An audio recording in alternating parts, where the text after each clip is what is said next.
Hello, my friends. Hello and welcome. And we need to do a sound check. And for some reason, the internet is also lagging, I believe. But I think you guys are probably seeing fuzzy edges all around me. And I had the green screen out a second ago. It didn't help at all. I think I'm just wearing too much gray. It's not like enough contrast from green. Apparently, it's like greenish gray.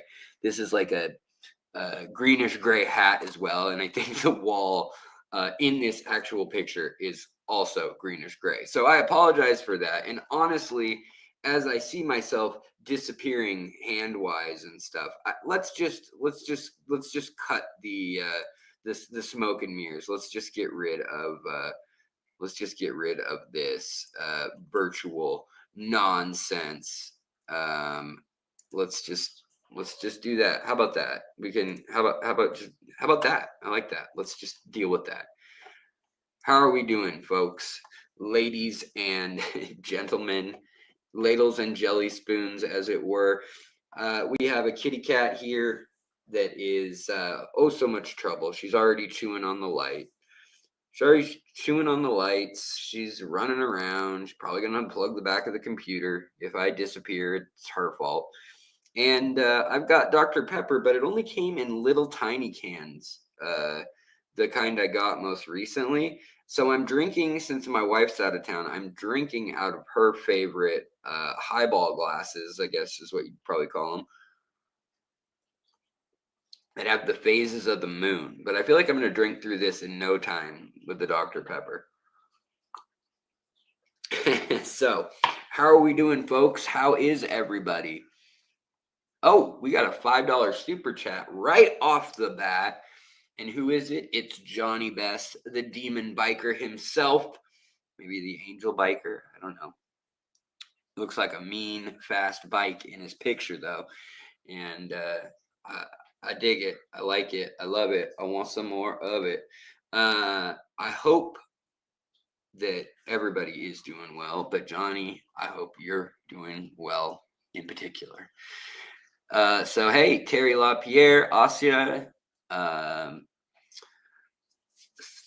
Let's see here. Nirvana Aquatics, what's up? Pond Puppies. YouTube implemented a leaderboard. I don't know what that is. I can't see it using the app I'm using right now. So using StreamYard. So, Wicked Freaking Aquatics, what's up? Stephen P, 2003, here for a few minutes. Well, I'm glad. You know, you kind of have to choose when I come on and annoy everybody at a time like this. It's like, do I go watch LRB or do I watch Alex? Do I go watch a guy who's doing stuff out in his yard and making tanks and breeding guppies? He's got a million things, got no filters, and he's got like a method and, kind of a dogma around it that is uniquely quiet and relaxing, right? Or do I go with Alex, who may or may not be completely unhinged and off the rails and will provide trivia and possibly singing for you? I don't know, guys. Might have to pick one or the other. I guess I'll see you later. So, Phoenix Star, hello. Laird Word, hello. You didn't miss an intro song, but you'll get one. You will. Brian Day, hello. And Festoon Dagoon, I like that. How's that going? Water changes, huh? Great. Big Steve's Glass Boxes, what's up? House of Pisces, Albino Senegal Ventures, that's very, Bishers, that's very, some people say bikers, some say Bishers, some say Bashirs. I don't know what's right. Ollie the Puffer, what's up? Radina, what's going on? Good to see you. And Cave of Wonders, also good. Yeah, LRB, don't sing for you, right? So here we go. I have kind of a personal song that I wanted to kind of sing to y'all, if I can remember all the words. And I like old timey songs. I like blues songs. I like songs that have something to do with my life, or some experience that maybe others have also felt.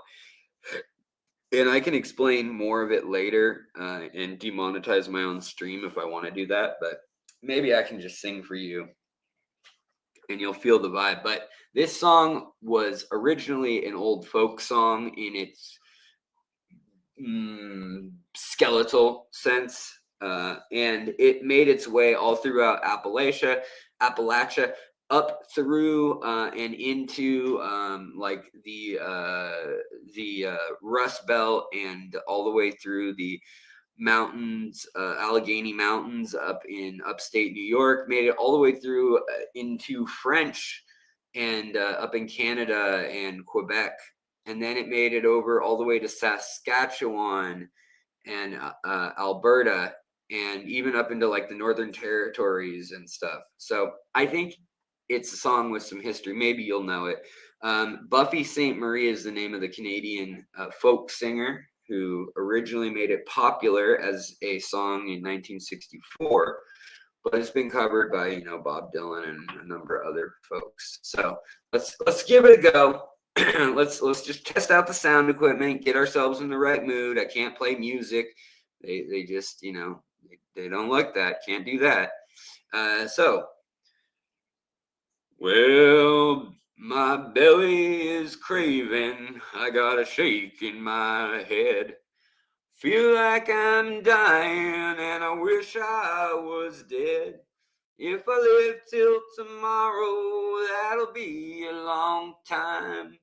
But I'll reel and I'll rise on codeine. So it's real, Lord, I reel one more time.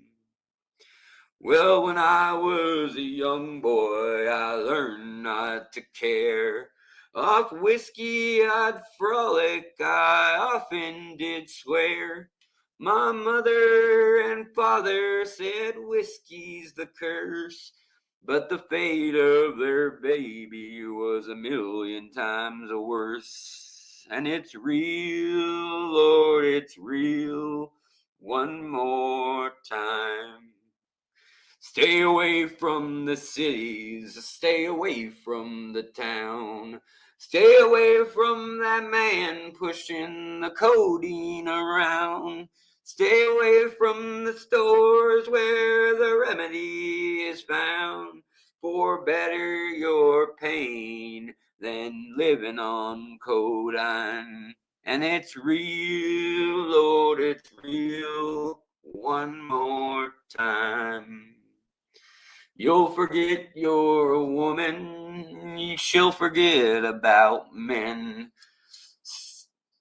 Try it just once and you'll want some again. You'll forget about your life, you'll forget about time, till you're down on your knees and a slave to codeine.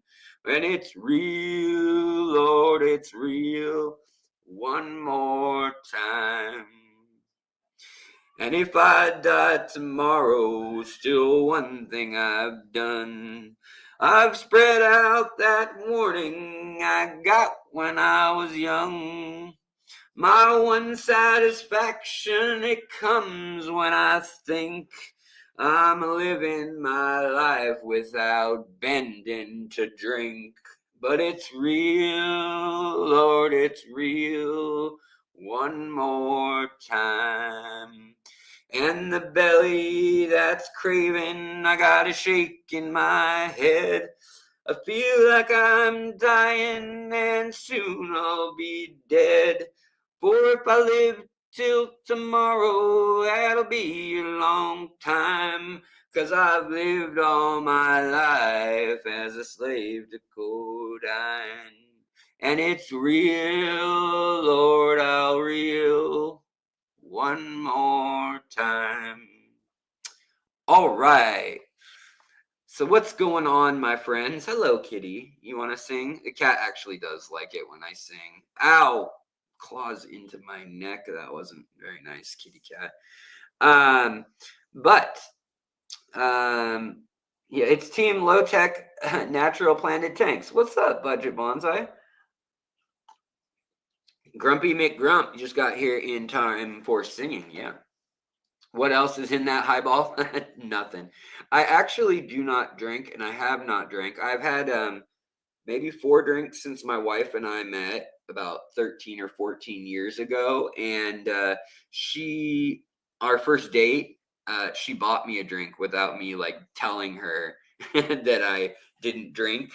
Hadn't really gotten to that point yet. Like the first date, she bought me a whiskey and Coke, and it had been like, I don't know, 6 years since I drank at that point, and I was like, I can handle just one. So I just took the one and just drank it, and then like slowly, and was like, yeah, and then told her after the fact, like, hey, I actually don't drink, and like turned down the second one. Then the other time was we went and we met all her extended family, and her dad was like, have a beer with me, and he's like, there's something wrong if my wife's husband can't crack a beer with me.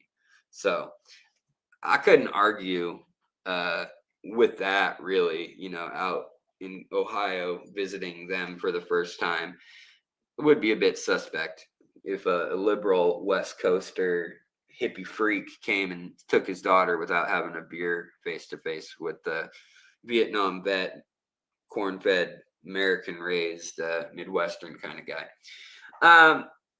But yeah. So other than that, I did have one time when I drank a whole lot when the Seahawks won the Super Bowl the first time.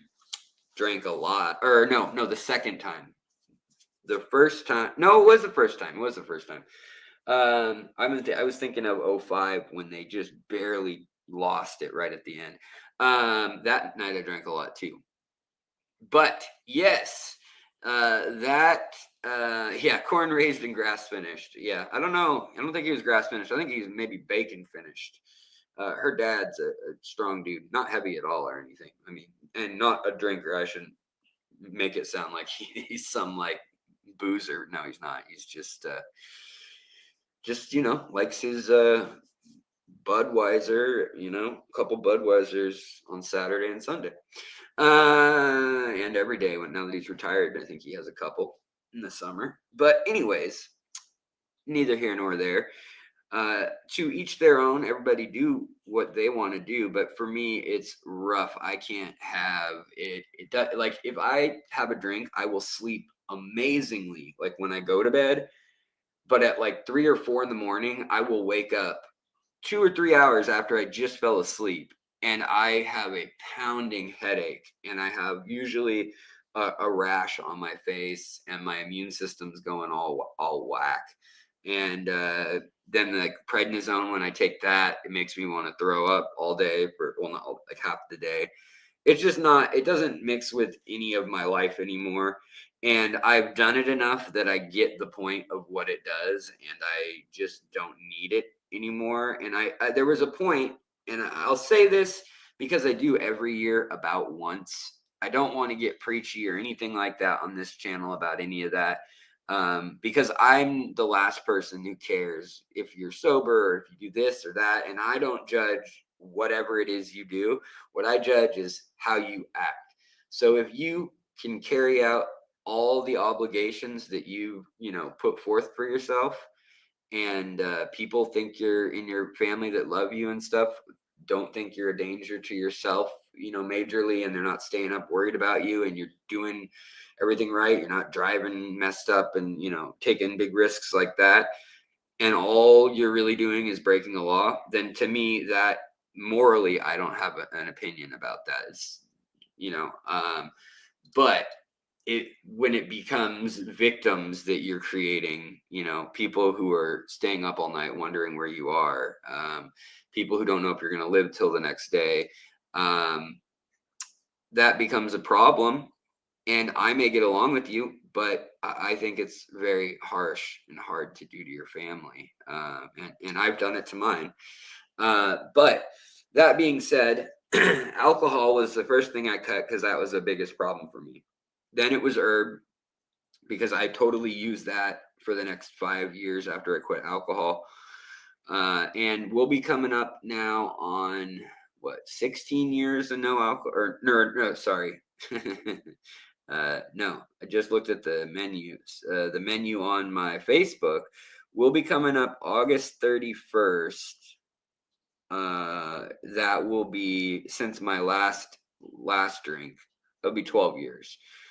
Since I quit drinking, because I told you I drank a few times with my wife. Since my last any drink, like of any amount to like party or whatever, that's coming up on 20 years. I think this will be 20 years. And yeah, nothing wrong with herb either to me. I know this isn't fish related. I know we're just chatting and hanging out right now, but we're all friends in here. I know most of y'all by name anyways, so just chatting it up.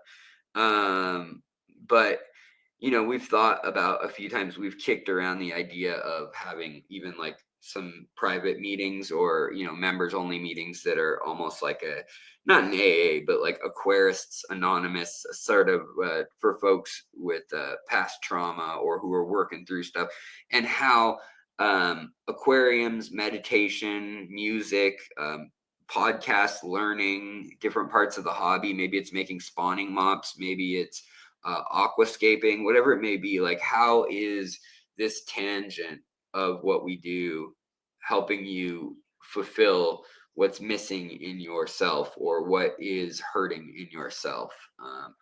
And so that's something I've kind of thought about. It wouldn't be exclusive to, you know, substance or any one thing, because I can sure tell you substances were not my problem. They were my answer to some deep-seated problems of inadequacy and trauma and pain. And they got me out of most of my problems until they started causing other problems. And then even so, I was pretty functional, unlike a lot of people, even through the hardest of hard things. And I never was approached with an intervention, and I don't think you need to be. I think I looked around and I realized that out of my graduating class, about 10 years after I'd graduated high school, there were 3 or 4 of us left out of 10 or 11 close friends that, you know, there's all these pictures in my room where there's like 10 or 12 of us at a house party or whatever. And I'm looking and there's only like 3 of us or 4 of us left. And this was maybe 10 years ago or 12 years ago, 13 years ago. And that's when I got off everything completely. And now it's only if I'm in the hospital. So I have had a taste, and I've struggled with that majorly because, one, they're always putting me on some crazy medication for all my autoimmune stuff, for the infections, for all the problems I've had, for my lupus, for getting hit by lightning. And at first I turned everything down. You know, I said, no, I don't want anything. Even in the hospital, I don't want any pain meds. I don't want anything. I don't want anything. I don't want anything. All it took was one nurse putting it in my IV and me being like, why doesn't my back hurt? Something's wrong. Did they give me something? And I like freaked out. And because I had it on my like whiteboard, like, don't give him any whatever, like he's in recovery or whatever. But they said, like, your blood pressure is so high, blah blah blah, you got hit by lightning, you have a broken back, and you have a broken orbital bone, and your sinuses are perforated, and the back of your legs are, you know, first degree or third degree burns, like down to, you know, muscle. So yeah, I kind of rethought about everything when I was there. And that made me rethink, especially to like getting all my teeth pulled. I did not use pain medicine for that. I did use nitrous oxide though, which was, I appreciated that. Even though that was something that I had taken in the past that was not necessarily problematic, but I could see it could have been. That's one that actually really relieved the pain, and then I didn't have this like battle with myself of, oh, am I still sober? But basically that made me totally change. When that happened, I was first very mad, and I thought, like, there goes 12 years of sobriety, and this nurse just put something in my IV without asking and didn't read the sign or my chart, and I was really upset, and I was crying and, going off and telling my wife and all this stuff. And, yeah, I then thought about it, and I was like, how many times have I shamed people who used to drink 15 beers a night or a half gallon a day, from the time they woke up till 2 in the morning on the weekends, couldn't function without alcohol. How many times have I seen those people become just a pothead, and I'm still like, well, you're not sober when I was first doing it. And that's crap, or they slip up and I say, well, you're on Suboxone or you're on methadone or you're doing this or you're doing that, or, oh, well, nobody says, well, oh, you're going to church or, oh, you're working out. So whatever crutch you need to make it a better life for yourself, as long as it's a step in the right direction and not a stagnation of like, now you're stuck somewhere else that's worse off. As long as you're improving, I don't think we should be downtrodden or casting down upon what others do. So yeah. Anyways, yeah, U.S. Marine. I was very, very, very torn when they gave that to me when I had the foot surgery over the summer. I was really mad. I knew I didn't want to be on. They said I had to take something. Basically, they're like, well, we're going to put you under for surgery, so we need to put you on something, and we can't put you on naloxone for surgery, but you got to be on something. Like, your heart rate is at 100 beats per minute with pain, and it drops to 50 when we give you even just a little bit of pain medicine. So like, this is ridiculous. You need something, like, you just, whatever. So that was also another wake up call of like, why am I biting the bullet, so to speak, and trying to be Mr. Tough Guy? Like, it's actually harder to say, yeah, I'll take the help. And yeah, I will work and go back to meetings or whatever it takes to stay away from that after the fact. That's the really hard part. So yeah, I'm just looking over here in chat. Sorry, guys. I just wanted to chit chat a little bit. I feel like a lot of times these streams, we have around 70 people, 100 people max anyways. And y'all are friends here. I know we have some fishy questions and we'll get to those in a moment, but I wanted to just be real with y'all because I know the people who tune in and watch these live streams, especially those of you who come here time and time again, y'all know me. You guys are friends. We chat on Messenger and stuff too. Like, a lot of you guys are my friend network, my support network. And maybe you don't know all the details about this stuff because I'm not going to bust it out on somebody who's asking about fish or we're chit-chatting about some common interest. But I don't want people to be afraid to talk about it. I don't want it to be taboo. I think it's wrong that YouTube demonetizes all these live streams and buries them if I use the word recovery or sobriety or anything like that. Even if I just say alcohol too many times, like, it will bury that, demonetize it, and then it won't promote it in the feed. And yet enough people have actually seen the thumbnails and clicked on them with no reference. So when I go to one of the a year ago, as of maybe August, I did a long talk where we talked all about recovery, and I put a lot out that I hadn't really ever said explicitly before about what I was into, and like, just open book on myself, because I figured, at a certain stage, 100,000 subscribers, what if someone comes at you and tries to do some expose about, like, this guy's drunk on his stream or whatever. And that was a big fear of mine because, one, I never have, drank or anything like that on a stream. I have had like Benadryl and other things that have made it so I really shouldn't have been streaming. And that's when I have to cancel a stream. And I fear for how that makes the channel look or how it makes me look. But if only folks knew like what a challenge and what a battle it is to, deal with staying on anti-inflammatories, antibiotics, non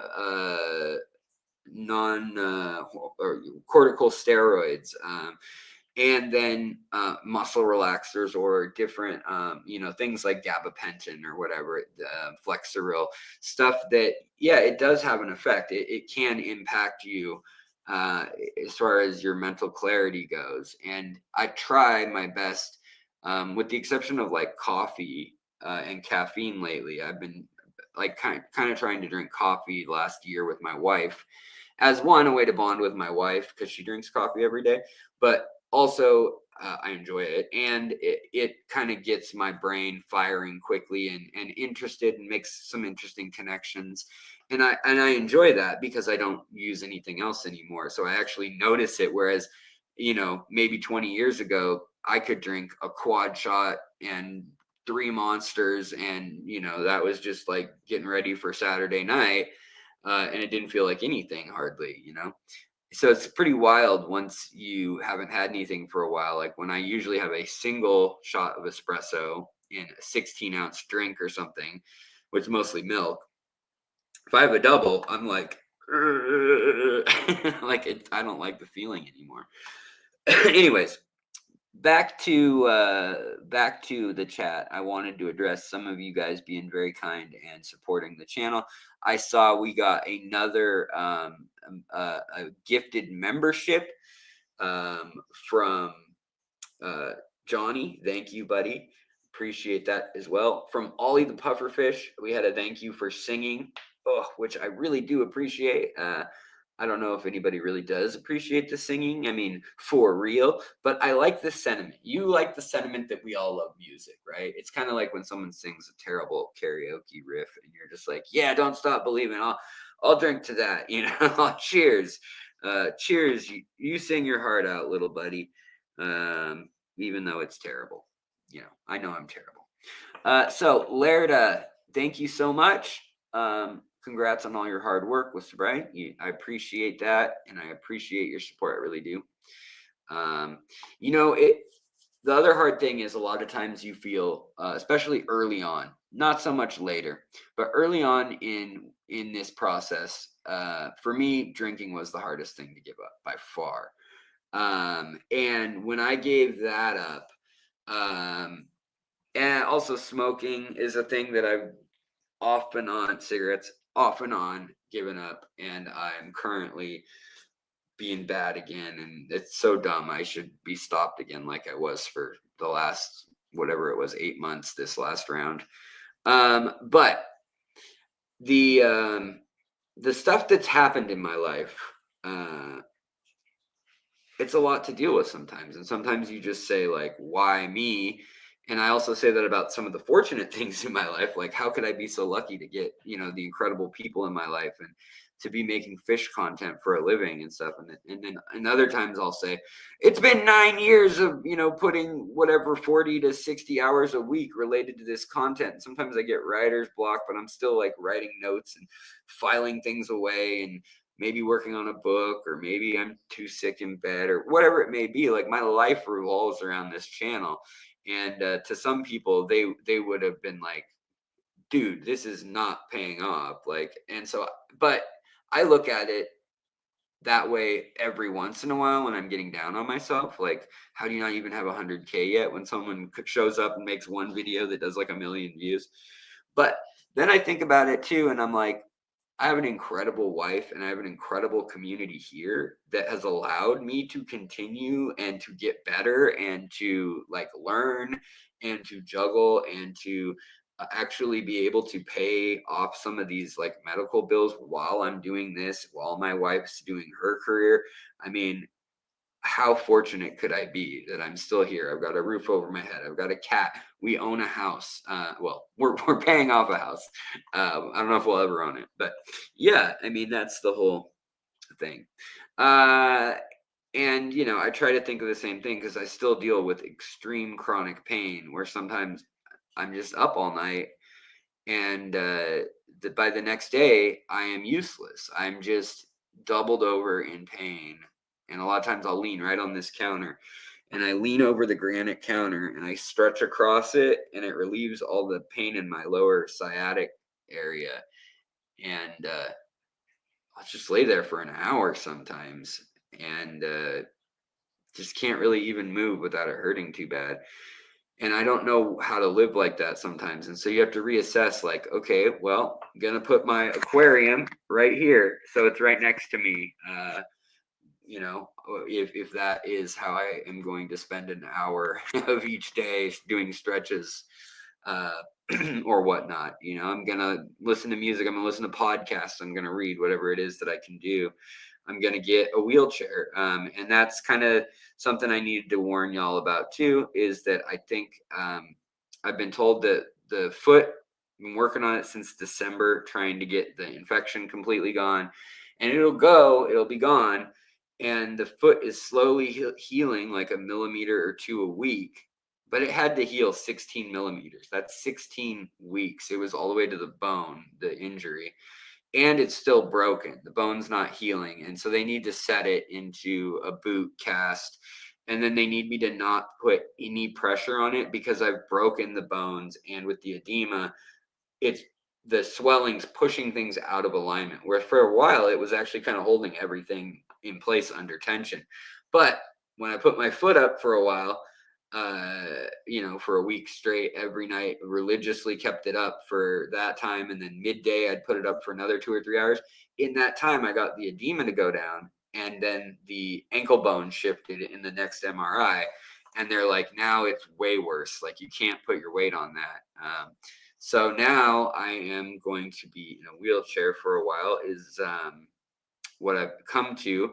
And I'm kind of like having these last weird days of like, I'm going to the store and I'm getting out and walking. I have like a little scooter that's for my knee that I put my leg on if I go any distance. But it's very weird to be walking around or hobbling around the kitchen or whatever, not using one, and then thinking that, man, I'm going to have to use one. So that'll be some getting used to. And I don't know how that's going to work with water changes and stuff, but hopefully, I'll figure it out, I'm sure. So anyways, Nirvana Aquatics, thank you so much, Serena. This is my endorsement for a members chit chat live stream. I vote we call it Mental Health Monday, or Member Mental Health Monday, if you don't want to stick to a schedule. How about Alex, remember Mental Health Monday? Remember it. I'm okay. We can try that and see how that goes. Mental Health Monday. Coro seconds that. Thank you for the support, both of y'all. I really do appreciate that. It's very kind. Sorry, guys. I know I'm behind on chat. So let me get down here and let me get. Oh, Alan, thank you. Woodcat fun. Alan, you crack me up, buddy. Thank you, though. I do want more woodcats. I am scared of woodcats, but I will get them. Budget bonsai ukulele fund. I don't know about that. I don't know about a ukulele. Hey ho, I belong to you. You belong to fish. You're my fresh water. I don't know. Like, I don't know where I'm going with that. Yeah. Emily, I'm so sorry to hear that you're dealing with chronic illness. So many of us are in this community. So many of us have trauma, have a lot of bad things that have happened in the past. We've seen hard things. There's people that have been everything from war to abuse to childhood abuse to ongoing, situations that are hard, to chronic illness of a loved one and they're the caretaker. All of that. It's freaking hard. It's hard to be a human. And I just try to find something new that I love to learn about, or something that makes me go, wow, I didn't think that was possible, about the real world with real evidence. And I try not to let myself get deluded by looking for things outside of that. So if that makes sense, like, I could get into conspiracy theories, I could get into Bigfoot and things like that. And while it's fun to think about, and maybe there is. My gut tells me, you know what? That would be the first thing on the evening news if there was any substantial proof that there were aliens or Bigfoot or whatever this TV special that's an hour long is about to tell me. So that's why I can't escape into that. They've always had this like skeptical side of my brain. And it's the side that was always like Santa's not real. And, as a little kid, I always felt that. And my parents tried so hard to convince me otherwise, which is funny because my mom's Jewish. But whatever, they tried to convince me otherwise, that Santa was coming. And my dad even got on a roof once, so I'm lucky. I had caring parents. I mean, didn't mean that we didn't have turbulent times in the family and stuff, but I never was lacking food or anything like that either, which so many people can't say as much. Now, there were times in my young adult life where I was basically in and out of my car and on couches and things like that. But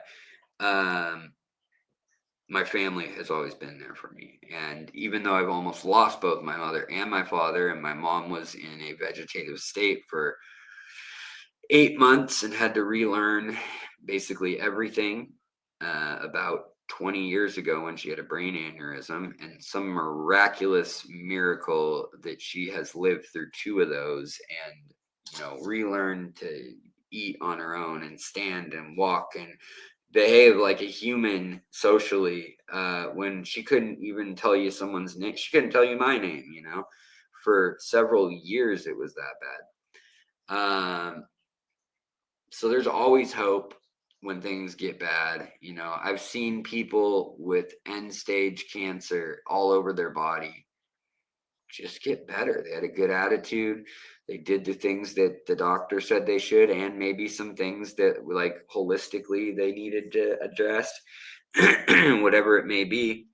So it's probably just luck. It's probably just destiny, whatever. I don't know. But how do you know that your destiny, your luck isn't going to be the one that does well, and it doesn't do any good. You can prepare for the worst and hope for the best. I don't think that's a problem, but you just do yourself a disservice and you live a really bummed out, depressing life if you only worry about the worst and you dwell on the worst of what's going on in your life rather than the best, because we are all blessed. If you have internet and you're watching this, that means you have access to the world's knowledge in some form. You have access to basically what a king or a prince or the greatest scholar in the entire world up till 100 years ago, they couldn't have dreamed of having that at their fingertips. Kings, philosophers, scientists, they would have literally killed to have the blueprint of how to make a slingshot, how to make a mojito, how to make this king's favorite dish from the Chinese Han Dynasty, all the way to how to, I don't know, make shake and bake and hamburger helper, and how to like home wire aquarium lights. Anything you can dream of, that's at our fingertips. And the fact that we have that and we don't see that anymore as like a major luxury or a major wealth, I think is a shame that we don't teach our kids like, hey, this is incredible. No other time in human history have we been able to read books. You used to have to go to the library, and only if they had that book, only if that page wasn't missing or damaged and it wasn't in a private collection or whatever, could you access that bit of information. And now so much of it's digitized, so much of it's been transcribed and translated, and the fact that we can do things like talk to people in other countries, and we can speak to people in different languages even in real time now. It's incredible. And I think we can lose sight of the fact that like this light here means I'm living a better life than any king could have bought 200 years ago, for light, just for the sake of light. The fact that I have these antibiotics, amoxicillin right here, I am wealthier than any king could have prayed his entire life, given his entire fortune, because he had a cut on his foot or a tooth infection, and he would have died just as a king, just as a peasant, probably more likely as a king. Yet for $6, I can go get a course of these and not die. I mean, we are so fortunate for so many reasons that apply to a lot of us, and just the march of time and progress and the work of others who cared to make the world a better place. But we are also fortunate for so many other things, for things that are unique to our own situation. It's easy to forget about that.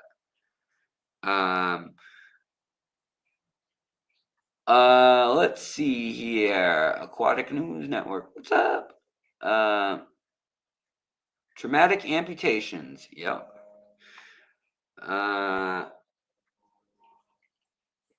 Xanadu. What's up? Celestial G. Fish are very soothing. That's why we are here. Yeah. Oh, 100%. Yep. 18 years doing floors, running water. My dad did carpet and flooring for I think 12 years, but it was enough that it blew both his knees for later life. By the time he was 50, both of his knees needed replacement, and now he's on his second replacement, a hip replacement. He's had a shoulder replacement. I mean, he's becoming the bionic man. Seriously, my dad's like 72 now, but yeah, it's not easy to lay floors or to, any manual labor, any craft or artisanal skills, trades. They're hell on you. And, the damnedest thing is somebody who, gets pallets and uses a forklift, but then, disassembles pallets on and off trucks all day long, lifting and turning and twisting. Someone who tightens the carpet and flooring, and their knees are shot, or they stand on concrete all day, whatever it may be.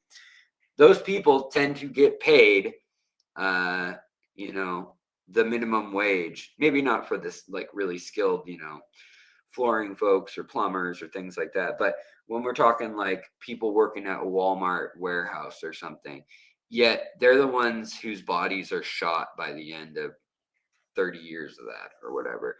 And they don't get tips, they don't get benefits a lot of times, so it's all the way you look at it too, whatever situation you're in. I wouldn't change places, like forget the pay being an issue, that it's not enough to live off of and stuff. I just wouldn't trade places with so many jobs I used to do ever again, because they destroy your body and they're terrible. Forget the pay part. If you are sucking air, you are blessed. Yeah, I agree. Library, that's an old world word. Yeah, right? We are blessed to have a roof over our heads, food and clothes. That is totally right. Yes, I agree. Asya, you do bring up a really good point. That total luxury is also very overwhelming. The stimuli, whether you think it's like ADD or overstimulation or, OCD, anxiety, depression, all these things that, got SSRIs, we got all these medications, we got all these therapy or books or religion or different strategies to deal with how complex life has gotten. It used to be really easy when your whole world was going to be 50 miles from your house and you knew just about everyone you were going to meet in your life, give or take, for maybe 100 people. Maybe 100 strangers would come in and out of your life if you lived an average life in like a peasant, like farming type village, and maybe tribal life, it's even fewer. In reality, you probably knew some extended tribal networks, and maybe, you'd see some of their kids and stuff grow up, and maybe they'd take on a couple new people. But for the most part, you'd see them in passing or whatever. Maybe one or two life-changing events would happen where you'd switch tribes, or your village would get raided, or something, catastrophic, or famine or flood or fire, whatever it may be. And sure, that could shake things up. But I mean, just the idea that now we know what's on the other side of the world. We know, like, when you know, you have to care to some degree too. Or you have to say, I don't care, and you have to draw equivalencies. You know, you have to say, I don't care about the tree because I don't care about the plant, because I don't care about the guy that I don't know. I don't care because it's not on my property. I don't care because it's not in my daily life. I don't care because it's not impacting me. I don't care because it's not impacting anybody I know. I don't care. And pretty soon the world starts creeping in, and it gets hard to understand what you should care about, where you should spend your energy and your time and your empathy. Although I would like to make a note of the record that if you say you're an empath, keep that to yourself. I don't know many empaths, if any, unless it was a one-on-one, very private talk, and it's like a hard thing for them to talk about. That are like, I'm an empath on social media, and they're like, so it's really hard because I feel all the feelings for everyone. No, you're probably a narcissist. You may just be a human that should care about things from time to time. An empath is definitely an overwhelming thing to be, and it's usually a very crippling thing to have. Although I think there's a place and time and role for that level of caring and someone like that. But I think it's not meant for our time or our place in history, because we just know too much. We see too much. There's too much pain and destruction visible. So you have to draw a line somewhere, or you have to not look at some point. And I think that's also with animals too. You know, we used to have to eat animals and interact with things very differently. And now you can remove yourself from that totally. Yet a lot of us still, you know, have to negotiate. Like, is it okay to have pets? Is that mean? Is that not mean? Is it okay to have fish? Is wild caught fish okay? What about really smart fish? What about pets that are smart? What about a cat or a dog? What if we ate cats and dogs? You know, there's all these like moral questions out there, and our hobby, it really has to tackle quite a few of them also. So yeah.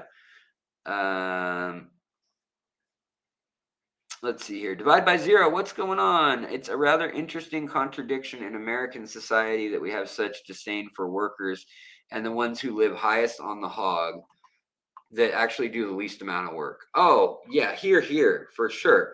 I'm sorry, but nobody on this planet is doing 100 times the work or 100 times the effort of somebody else, right? I mean, well, okay, let me rephrase that. Your average person that's working and doing their part, right? Them giving it their all versus any other Joe giving it their all, it's not that big of a difference. Maybe it's 2, 3-fold, maybe it's 10-fold, but there's nobody making $150 billion or whatever worth of, like, there's no one making literally tens of thousands, if not million times more effort and outcome of the to the world, value to the world with what they do. It's just not how things work. A lot of it's just dumb luck. A lot of it's a lottery. And granted, you should try, obviously, and you should be rewarded for trying and for taking risks. But lots of people take risks every day with things that we do not reward. Lots of people, take a risk and remortgage their house to give their kid with cancer a chance at life, or have to face tough decisions. Do you help someone in their family with addiction? Do you pay for the rehab, or is the second time the final time, or is the fifth time the final time? I mean, when is it tough love? When is it not? I mean, there are so many of these lines. Like today, what we're kind of chatting about, it's not even fish so much.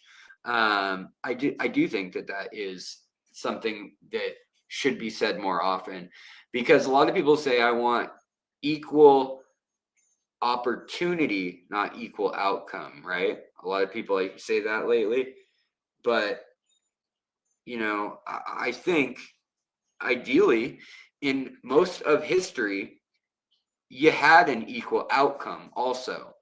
If you pulled your weight, you would survive at the living standard that most other people who pulled their weight lived at. If you didn't do that, you may have been disabled, you may have been slow at something or injured, or you couldn't do like hunting and gathering or something or other, but generally they had a task for you in society, or you carried knowledge, or they just loved you, and that's where love and empathy and compassion come in society. Maybe you don't pull your weight, but maybe we say that's okay. Does a cat or a dog always like pull its weight? Does it have a monetary value to your daily life, and income to your household? No, but to you, it's worth the time and money to feed it and to take care of it. I don't know.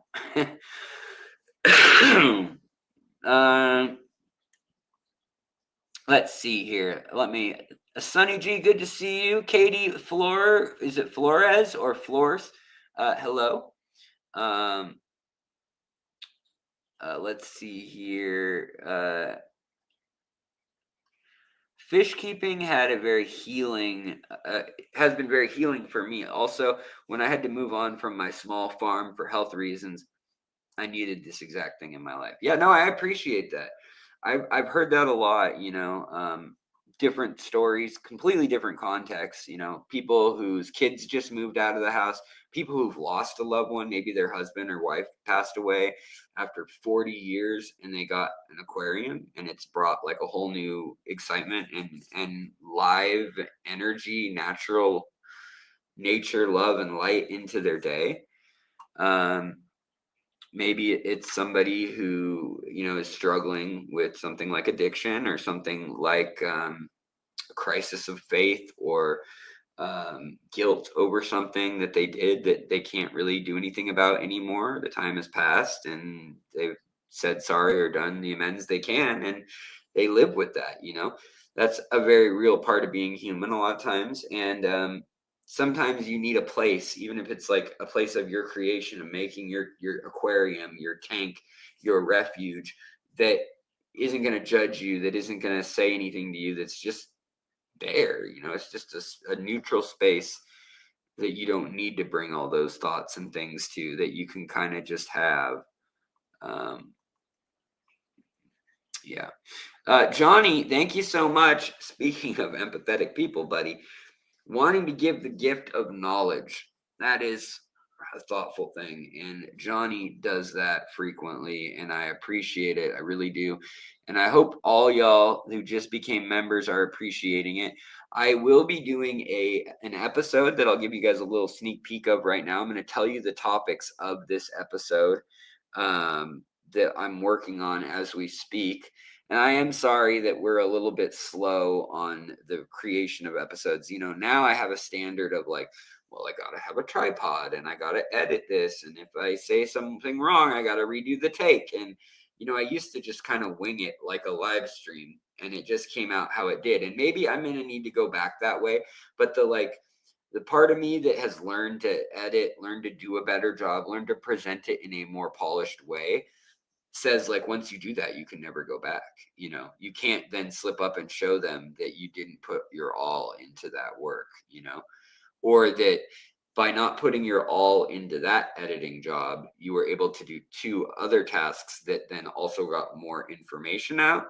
It doesn't get viewed that way generally. It gets viewed as you're only as good as your worst and or also your best content, like side by side, and all the stuff in between doesn't matter a lot of times. So that's another hard one. But I will say that what I'm working on for the next episodes of Fishery, because I do want to restart that, and I do think that we're getting into a journal publishing season as people are finishing their degrees and things. It happens in May, June, July. A lot of things get published in scientific journals and so forth. And then after that, a lot of things get published throughout the summer or into the early school year as kind of like, oh, this is a summary of what we read in the journal articles that were lesser seen or lesser talked about. So there's kind of like a scientist season, the way that our culture in Western society works with universities and things ending the time of year they do, and with the way people pay for studies, and they have to get the funding a certain time of year, and they have to only do it a certain amount of time, whether that's archaeology or biology or DNA testing. So these things come out, and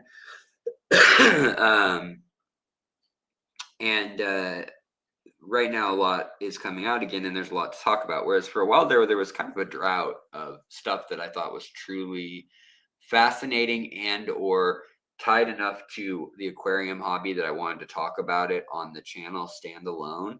And maybe I could make standalone episodes with the amount I've researched the topics that we're going to talk about in this coming episode. But brand new news about where teeth came from, which is fascinating.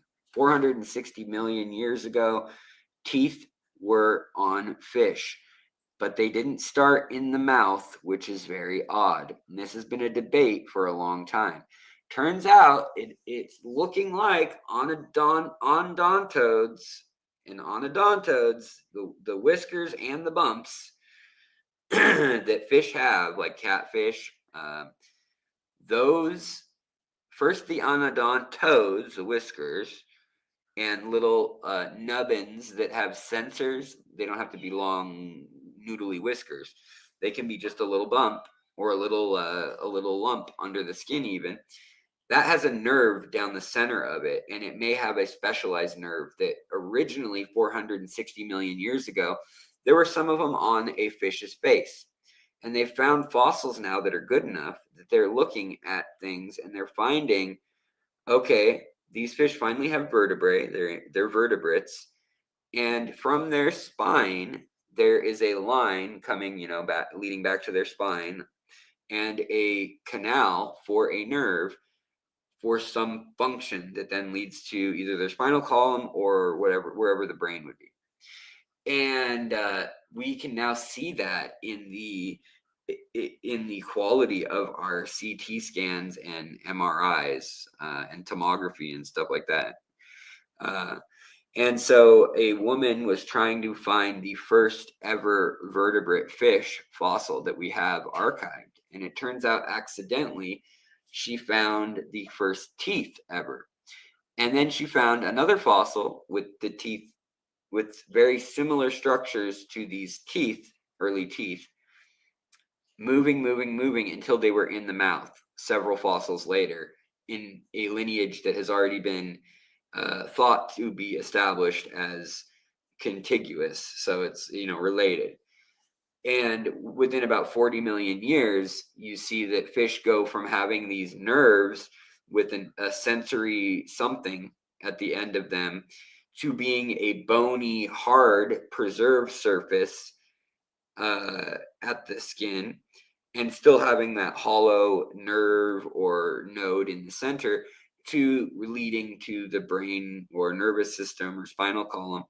And then they move their way along the body. They get more of them, less of them, bigger, smaller, but they develop things just like when you see a sturgeon and it's got all the little bumps all over, or a cory cat.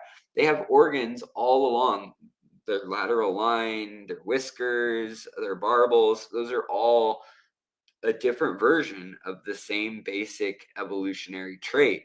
And it turns out that teeth that still sense hot and cold in humans, right? They still sense pressure. They still sense pain. And boy, howdy, do you know how teeth sense pain? It turns out that they were on the outside of fish as denticles. And wouldn't that be funny if we already called them something similar to teeth? Because they're these bony structures on a fish's head that develop during spawning season, or maybe they're always there and during spawning season they calcify or they get enamel.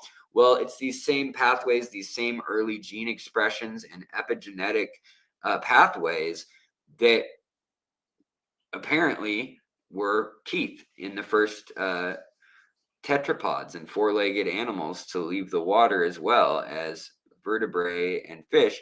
And it also evolved large animal. Hello. You tried to contact Dan's Fish about my order and I'm not getting an answer. Anyone else have this issue? How long ago did you contact him? And also, who did you contact? I mean, did you just contact info at Dan's Fish or store at Dan's Fish or something like that? Because that's probably how you would do it. I mean, just go on his website, look at how to contact him through email, or reply to how you made your order. I've never had him take more than 48 hours to respond. I know he doesn't work on weekends or Sundays, and a lot of times Saturdays he's busy doing something at the fish shop. But yeah, it's been over a day. Okay. Yeah, that is odd. I do think Corey mentioned he was sick, though. Maybe with COVID or the flu or something, not long ago after he had been at Dan's place. So maybe he's also very sick. I don't know. Yes, divide by zero. I did also see the article about the Japanese team that is testing reactivation of growing human teeth. Yes. Hello, baby. Hi, honey. Oh. You don't need to whine like that. You'll be fine. You'll be fine. You're a little baby, but you'll be fine. What's wrong? What you want your mama? You're so mad because mommy's still in Palm Springs at a business conference. Let's see here. Ordering online is very difficult. I find it hard to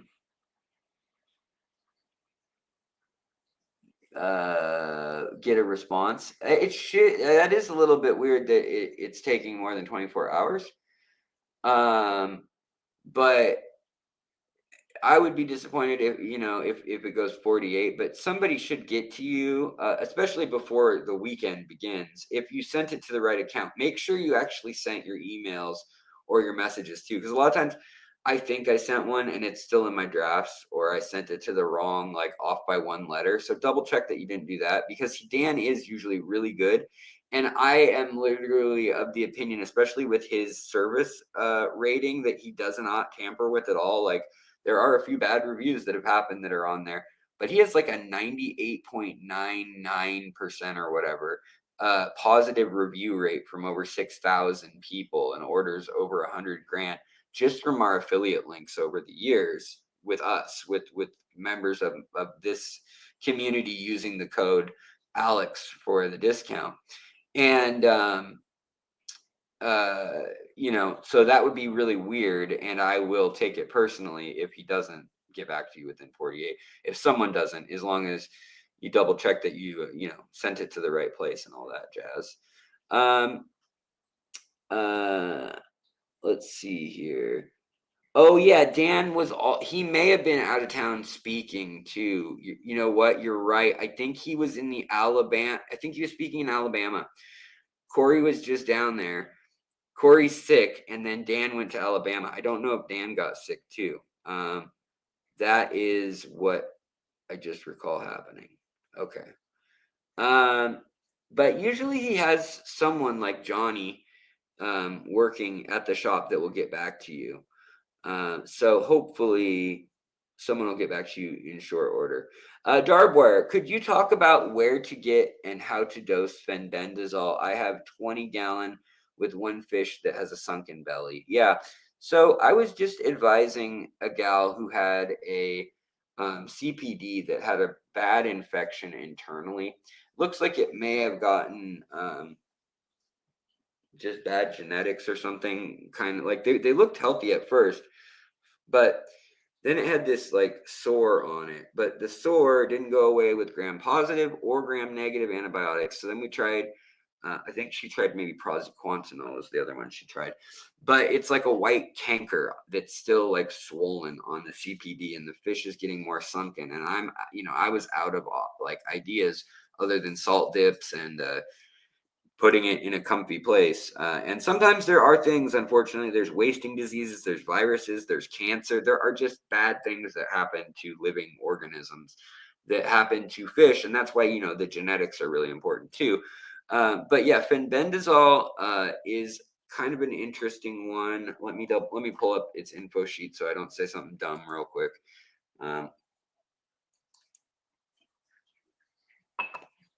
Fenbendazole. Yeah, oddly enough, people are taking it with ivermectin right now for cancer. Please don't do that. That's not medical advice. I'm not saying anything about that. Nothing I say is medical advice for humans. But yeah, interesting. It does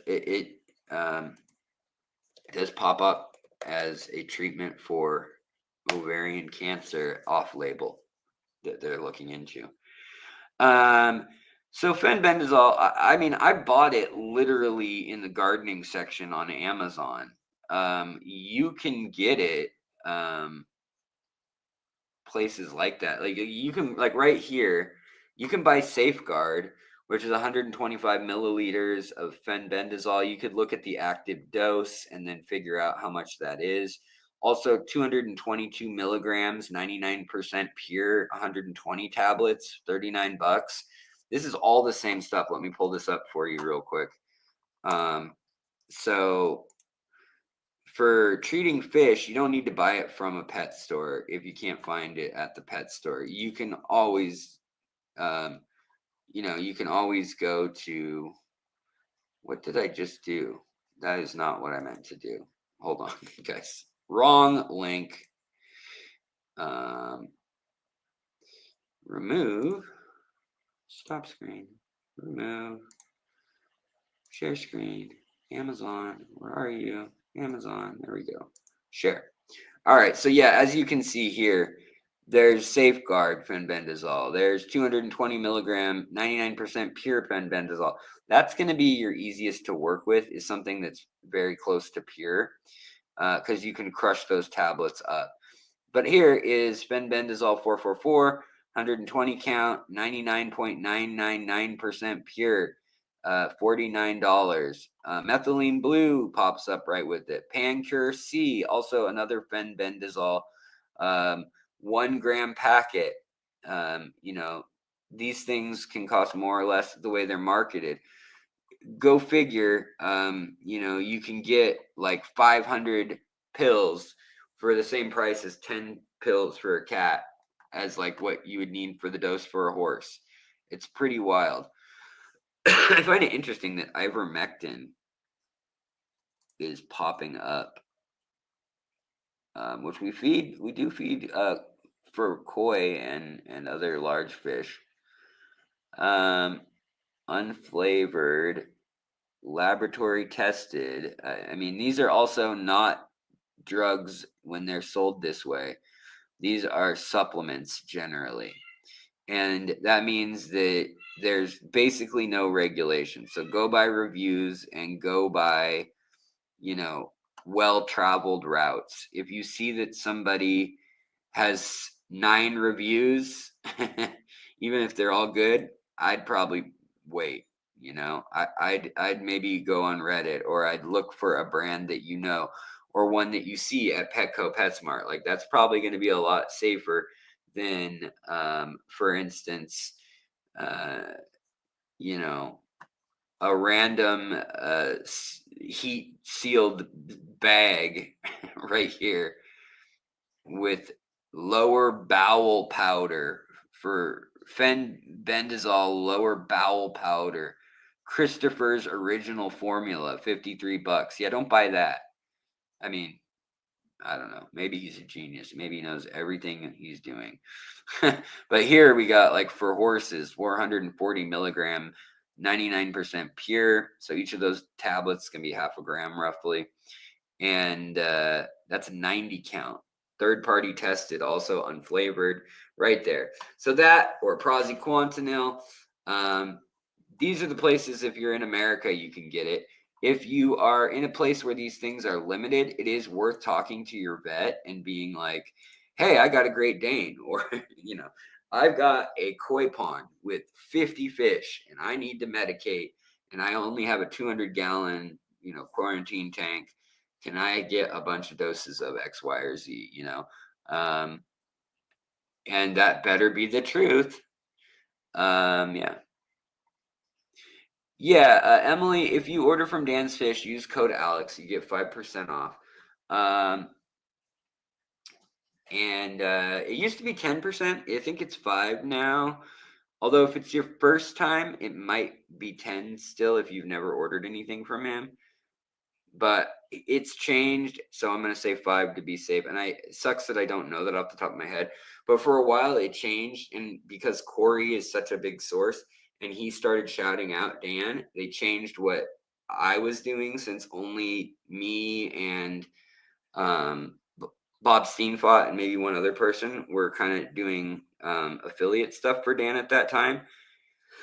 And then yeah, so it changed though with such a big influx of users, 1 million subscribers from YouTube or whatever being shouted out, and hearing about it. They had to change the deal, but I have never taken a bigger cut, and I've always advocated, honestly, for me. I know Bob Steenfott thinks that 10% is like what they should pay, and he won't do a brand deal. Usually he did make an exception for Dan's Fish for 10% to the creator and 10% discount to the person. um and I'm not speaking to anything that he's doing right now because I don't know the details. But I'm just saying, like, he told me, like, that's the norm for most industries at a bare minimum, bro. Like, we should, stick together, hold the line, ask for at least that price. Because, like, for instance, I'll be quite frank, around Christmas time and the holidays, this channel, I've referred up to $30,000. You guys have helped this channel $30,000 in total sales, not in profit, but up to 30,000 extra dollars in sales to uh, Aquatic Arts or to Dan's Fish, and maybe in profit that's like eight grand, or 6 grand or something, with all said and done, or something. But I mean, it's not insignificant.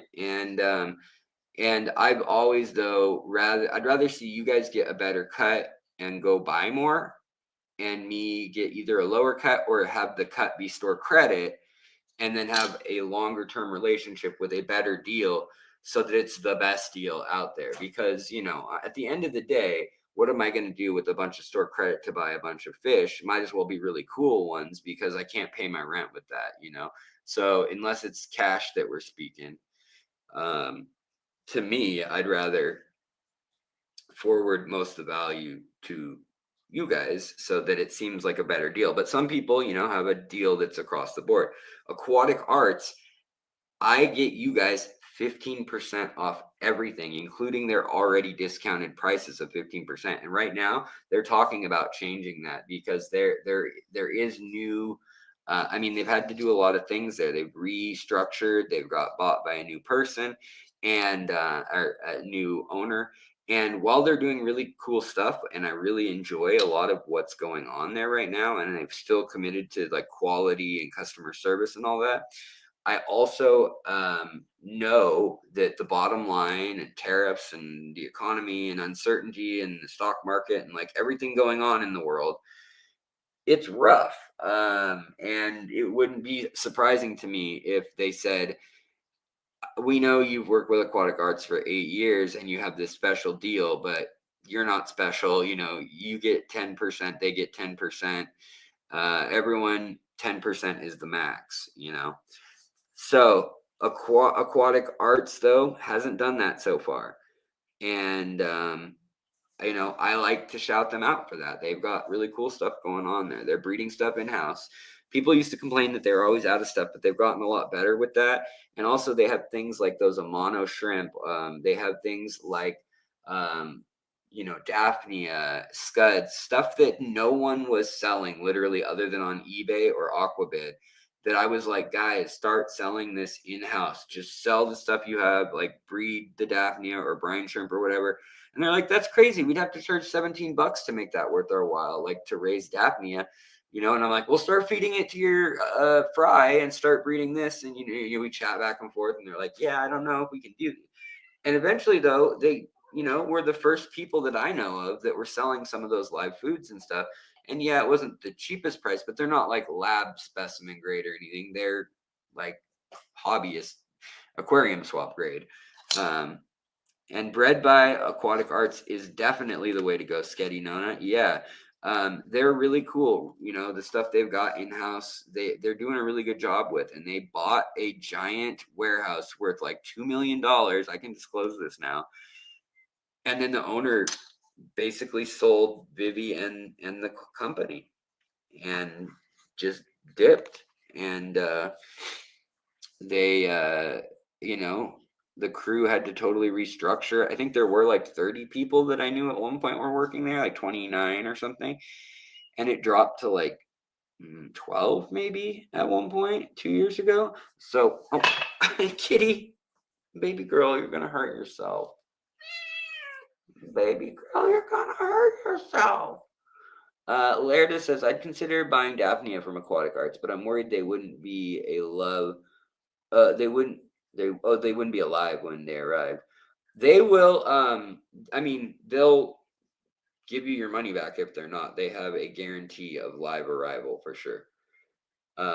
Yeah, and the entire aquarium industry is in a state of flux. Like Serena's saying, she knows all about the industry as a whole and competition and, you know, independent businesses and aquarium co-op and, you know, all the world of aquarium stuff. And, you know, she can testify that, like, you know, there's some companies that used to make their, you know, they make their bread and butter by making money off repackaging Chinese products. And then they could save money by selling fish for really cheap at the flagship store or at their chain of stores. Or there's other places that would sell really high-end lights and rimless tanks. And they had like a clientele that kind of paid for their entry-level tank prices and things that didn't really make a profit. PetSmart, Petco, they used to make things overseas or in the US, Aquarium. Now it's all overseas, and now there's tariffs on it after they just announced 2 months earlier that they were moving everything to overseas production. That's what my whole tariff video is about.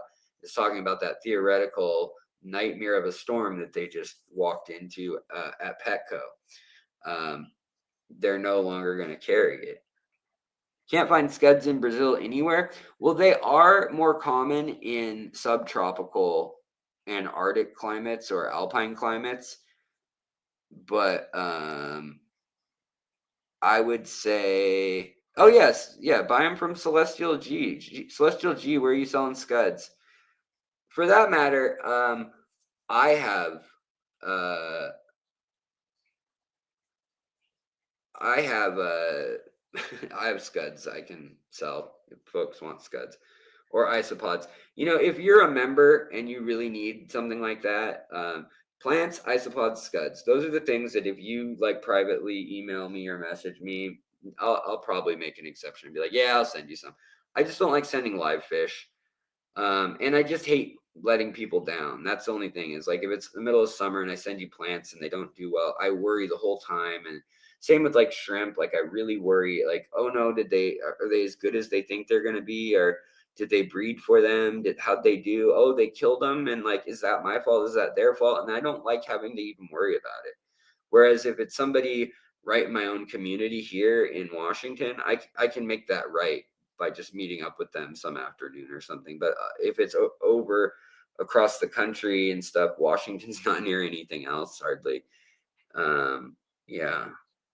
Blackworms, I would like blackworms also. I don't have any of those, and I would like a culture of those for sure. Celestial G, where are you listing your stuff? I'm fine with you telling folks. That's fine. I'd rather you make a buck. Just like that kid that was on here, you know, just like Nicholas who was on here talking about him selling isopods. Get your money. Like Phillips Fishworks is charging a ridiculous amount. Nothing against him. I mean, get your money too if people are paying it, whatever. But that's not what I would charge for isopods. I think I charge like $20 for 20 or 30 isopods that are half of them are pregnant right now. If you bought them, probably I just need to figure out how to best to ship them. It'd probably be slow, like 2 to 3 day. I eat mac and cheese so my fish can have blackworms. Isn't that the truth? In my tanks. 10 days ago, you still haven't gotten them. Lerda, that is a little tough. I do want to say though, with one person operations, when you order them, a lot of times they only send stuff out 1 or 2 days a week. And then if something happens on that day, like they're already full, like their mailbox or their shipping company only allows like 20 items, and it picks them up or whatever at their house, or they go in and they already did the run for the week and then they get an order or whatever. There's just things that sometimes can take longer, and that happens with me too. Or like, oh, I have to go to the doctor that morning that I should be shipping them out, and then you miss your thing, and then the next day to ship them out you do, but you only get half of it. Just stuff happens. And that's another reason why I don't tend to do it, because as soon as you say I'm going to do this, you get flooded, and it's easy to also miss someone if they emailed you, if you don't have an actual shop. And so people with actual shop fronts, that definitely helps, for sure. Hey Alex, I just bought some tissue cultures of blood red SG variant. What's the difference of all these plants that are named SG, and why are so many Rotala variant, or why are there so many Rotala variants? Do they occur naturally or are they created in labs? Hey, that's a really good Fidencio. That's a really good question. So SG, I don't know what that would refer to. Blood red. I mean, there's Rotala rotundifolia. There's Rotala. What would SG be? Hold on. That's probably a species of Rotala. That's what I'm guessing. Rotala SG. That for SG Singapore. It could be Singapore. Let me double check. SG versions SG. Yeah, okay. All right. So SG means that they're the ones developed in Singapore.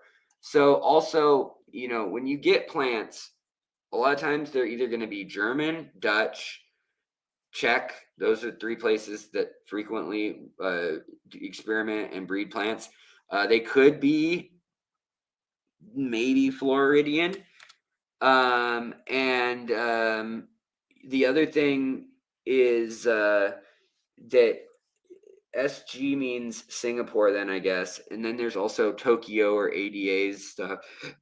And then there's Tropica, which is, either Netherlands, Dutch.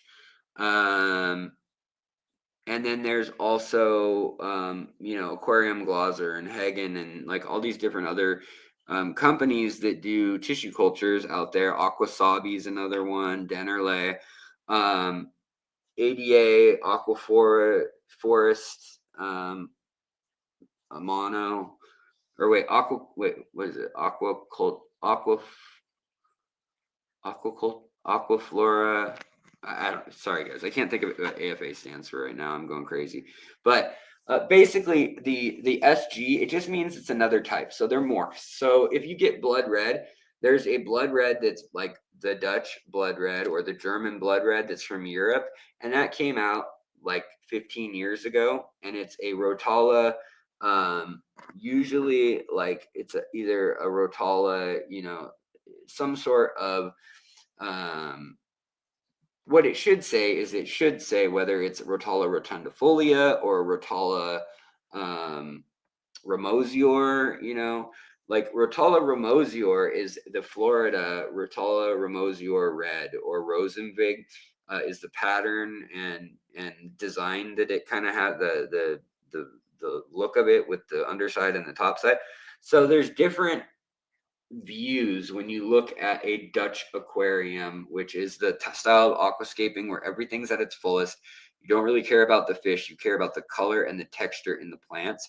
And when you get to that very high level of using like saltwater lights on your plants, putting the CO2 right up to the edge of where it starts killing fish, and you're doing 50% water changes a day, and redosing your liquid fertilizers, and your soil and stuff is redone every few months or whatever. You got power heads and flow.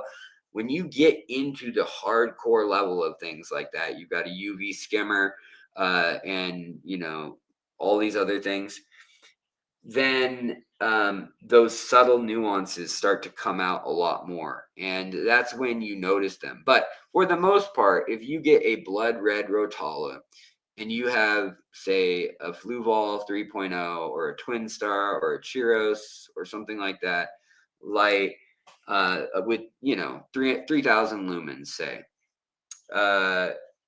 6,500 blue sky day kind of warmth, that is going to, with CO2 and ferts, that's going to be a beautiful plant, a dense plant, but it's not going to be, it'll be the difference between like maybe this and this. One is technically orange, one is red, but the leaf shape and everything is going to be identical. The density is going to be identical. But the difference between this and maybe even another color in between is something to split hairs over in this hobby that some people will claim that is unique enough. What is Bucephalandra is here, I can actually show you right now. A lot of people just make stuff up too. And like, just like with herb in the black market, or if you know anything about that from some point in your life or someone in your life, they make up crazy names, and sometimes it's a really good botanist that knows what they're doing, and there's a terpene profile and a chemical profile and a different phenotype of the plant and the leaves and the care, and they finish it off with a nitrogen flush and blah blah blah blah blah. A lot of times it's just the same crap grown outside, left alone, trimmed at the very end, and the way it looks, they just throw a fancy name on it to sell it. Same thing happens with all plants. So here is Bucephalandra, or it should be pronounced Bucephalandra is how it should be pronounced, which is named after Alexander the Great's horse, who was a black horse, Bucephalus or Bucephalus, or Bucephalus. Bucephalus is, I guess, how you would say it in Greek. Ancient Greek, we don't know 100%, but we're pretty sure. But yeah, named after his horse that he wouldn't go into battle without. And it was a black horse that supposedly had a shimmer to it, like kind of like an iridescent shimmer, like a crow, when it's like a crow has some kind of like purple tones to it and stuff. Well, some of the first Bucephalandra that was found, which we now call Buse or Bucephalandra, Buse plant, you'll see that a lot. It is just a little rhizome plant. I've had this one in a bag, seeing how long the Petco type could live in a bag. It's been in this bag for 4 months, sitting in the windowsill, getting real sunlight, but it has not been opened. It is eating most of its auger, but I'm doing an experiment for a video to see. I have actually about 6 bags of this from different places to see if you can just keep it in the bag and grow it in the bag, and if it will do better than putting it in an aquarium for those first few months. Like, if it does better just growing in the bag, that's what I'm curious about, right? So it's a pretty plant. It doesn't need anything for its roots. It can be fed in the water. Yeah.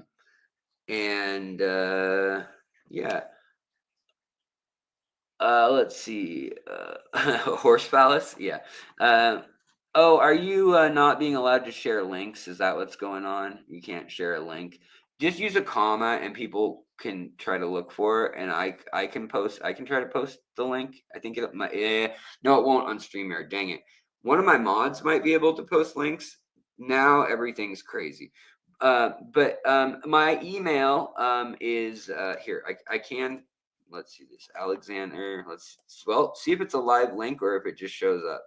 Alexander J. Williamson at gmail.com. Boy, did I get lucky when I got that. I know that's like not that rare, probably, the Alexander J. Williamson. That's a long name. That's a lot. Yeah, so for me, it's not a clickable link or anything. I don't know if it is for you guys, but I can't tell the difference in StreamYard. It won't let me either because YouTube changed that and it sucks.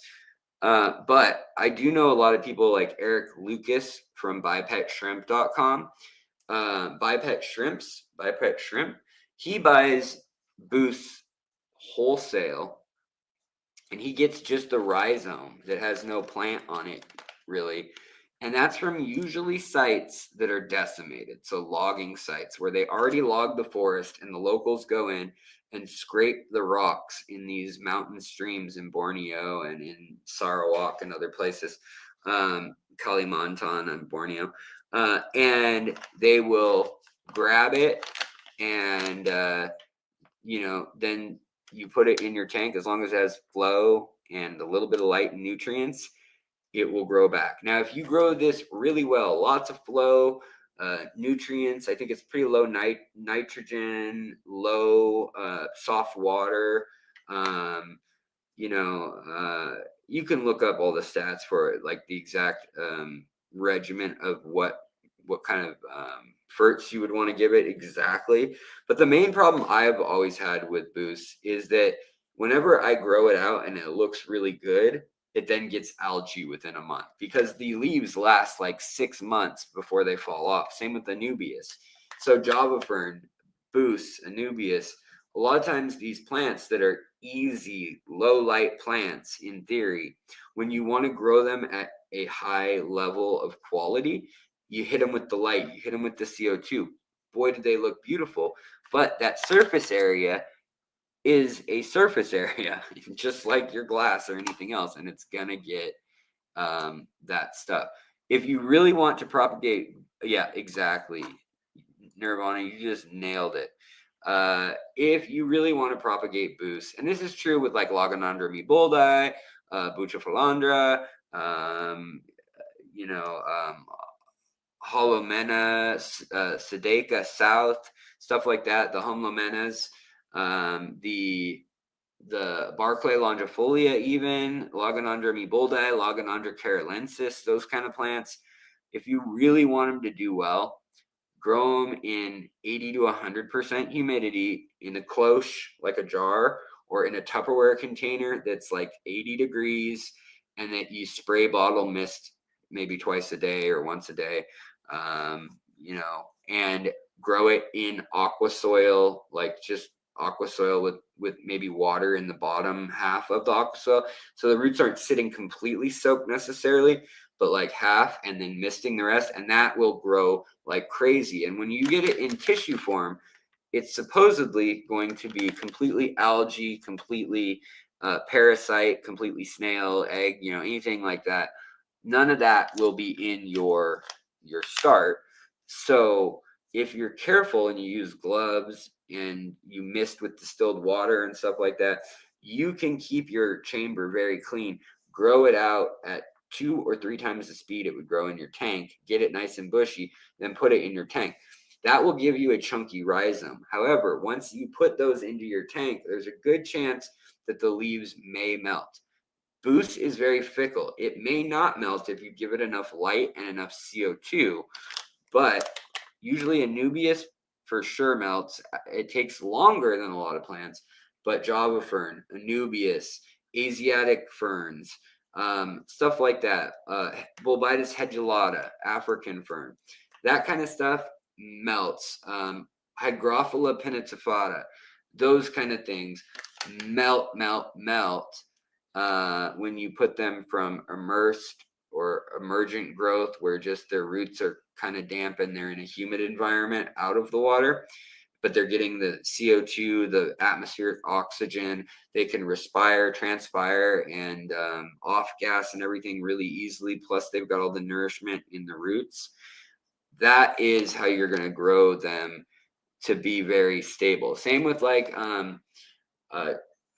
stuff like Luguigia chai. That's an extremely hard one to grow. Your pink panther crypts, there's a good chance you'll kill those in a lot of tanks, or they'll get algae and melt, or they'll just melt.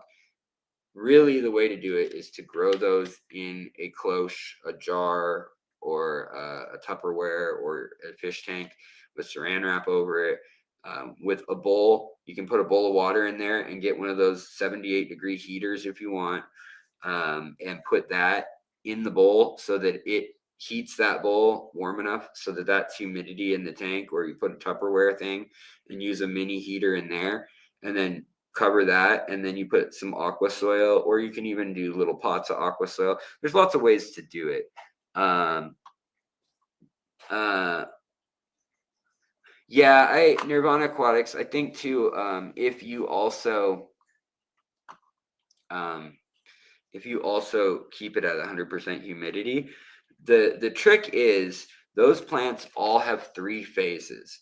So right now that plant is a step away from callus. And if you want, I have a whole hour-long episode on this, hour and a half, but it's about tissue cultures, and they use a mass of cells that are called undifferentiated cells, or nodes, and that's where you cut a plant right at where the terminus of the branches is, or a new bud or stem starts. You cut the plant there, and that tissue of the stem or of the root, wherever it forks off, it is a undetermined cell. It is a group of cells right there that can be grafted, or it can be cloned, or it can grow more of the same. You can attach a different plant. Sometimes you can attach a totally different genus. It's how we do like apples and bananas, also grafting. They don't even grow naturally like bananas we eat. They're all clones and grafts. But you can do that kind of stuff because it is still in a form where the cell lifespan and what it's going to do and what the plant is not defined. As a plant gets older, it develops these pathways in its epigenetic code. So you've got your genetic code and your epigenetic code. Your genetic code is basically, you're going to look like this, you're going to be this tall, you're going to have these features. Your epigenetic code is, if you eat carbs, you're going to put on more weight than Sally or Bob. But Kimmy, if he eats carbs, he's going to put on a whole lot of weight. Whereas Sally may get it from sugar, and protein may be the source for whatever, Bob. So it's more of like the things in your environment, how they impact your genes, and kind of think of it also like puberty. So the first example of the diet is kind of one I like to give, but then the other example that's a little closer is they're basically on and off switches for your DNA. And just like you can get cancer, just like when you get old, you get wrinkles. That's a breakdown of every time a cell copies or splits, a little bit of the information gets lost or broken down, or there's not a fix to the copying in the RNA. And therefore, oxygen breaks down DNA and the genetic code, and cells get more and more damaged over time, and they can't copy correctly. So the epigenetic code is there also sometimes to instruct if information's missing about what to do next. And some of it is just entropy of the universe. You can only have your skin cells multiply 50,000 times, and then your skin cells start getting worse at it. And by 75,000 times, your skin cells are brittle, and your collagen is getting, loose and saggy, and you're not producing enough of your oil for your skin, and your skin gets dry or paper thin. There's all these different factors, right? But the epigenetic code is like when you go through puberty, and you are still you, but you can change from a 12-year-old kid to at 16 years old. You may look like a hardcore bodybuilding athlete or something between those two ages. Or if you're, a woman, same thing. Or, let's say you developed, I think everyone can think of what I mean. Those kids that you knew, it's like one summer, just what the heck happened? You look 20 years, or you look 10 years older all of a sudden. It's a thing, just like in salmon, when they spawn, there's the end of their life, but they are told, get rid of your guts even. So even their DNA stays the same, but their epigenetics say, you know what? I know I said you needed that pancreas and that lower intestine and that big intestine and your esophagus. Actually, scratch that. Dissolve that into your own body and use the protein to make more eggs and put that in your oviducts so that you can lay more eggs. And for the males, put that protein into your caudal peduncle in your tail, so that you can jump over rocks and obstacles that last month of your life while you're getting to spawn. That is the power of epigenetics. And we're just now learning that your genetics may say, this is a salmon, and a salmon, yeah, look how pretty it is. It's a nice little silver fish that looks like a cartoon fish. Then you see a spawning salmon with the hooked nose and the freaking hump, or with, I mean, have you seen a 13-year-old boy go from an innocent little boy to, being covered in acne and greasy and armpit hair and stinky and telling everyone off and being angsty? I mean, it's powerful stuff, right? So, let's see here. Fisher, do you know anyone selling actual healthy rosy red minnows? I don't, but those are cool. I wish I did know someone. Actually, I may. Steve Christman, he's a guy who lives in the Cincinnati area that I met a few years back. He might. Philip, Phil in, I forget how you say his last name, but he's in the NANFA group, the Native North American Fish Society or Fish Association. Yeah. Let's see here. With tissue cultures being affected by tariffs here, the U.S. is tempted to open a lab. I know, right? Well, Tropica did open a lab up in Canada, but the price and stuff is so screwy because they also consider tissue cultures.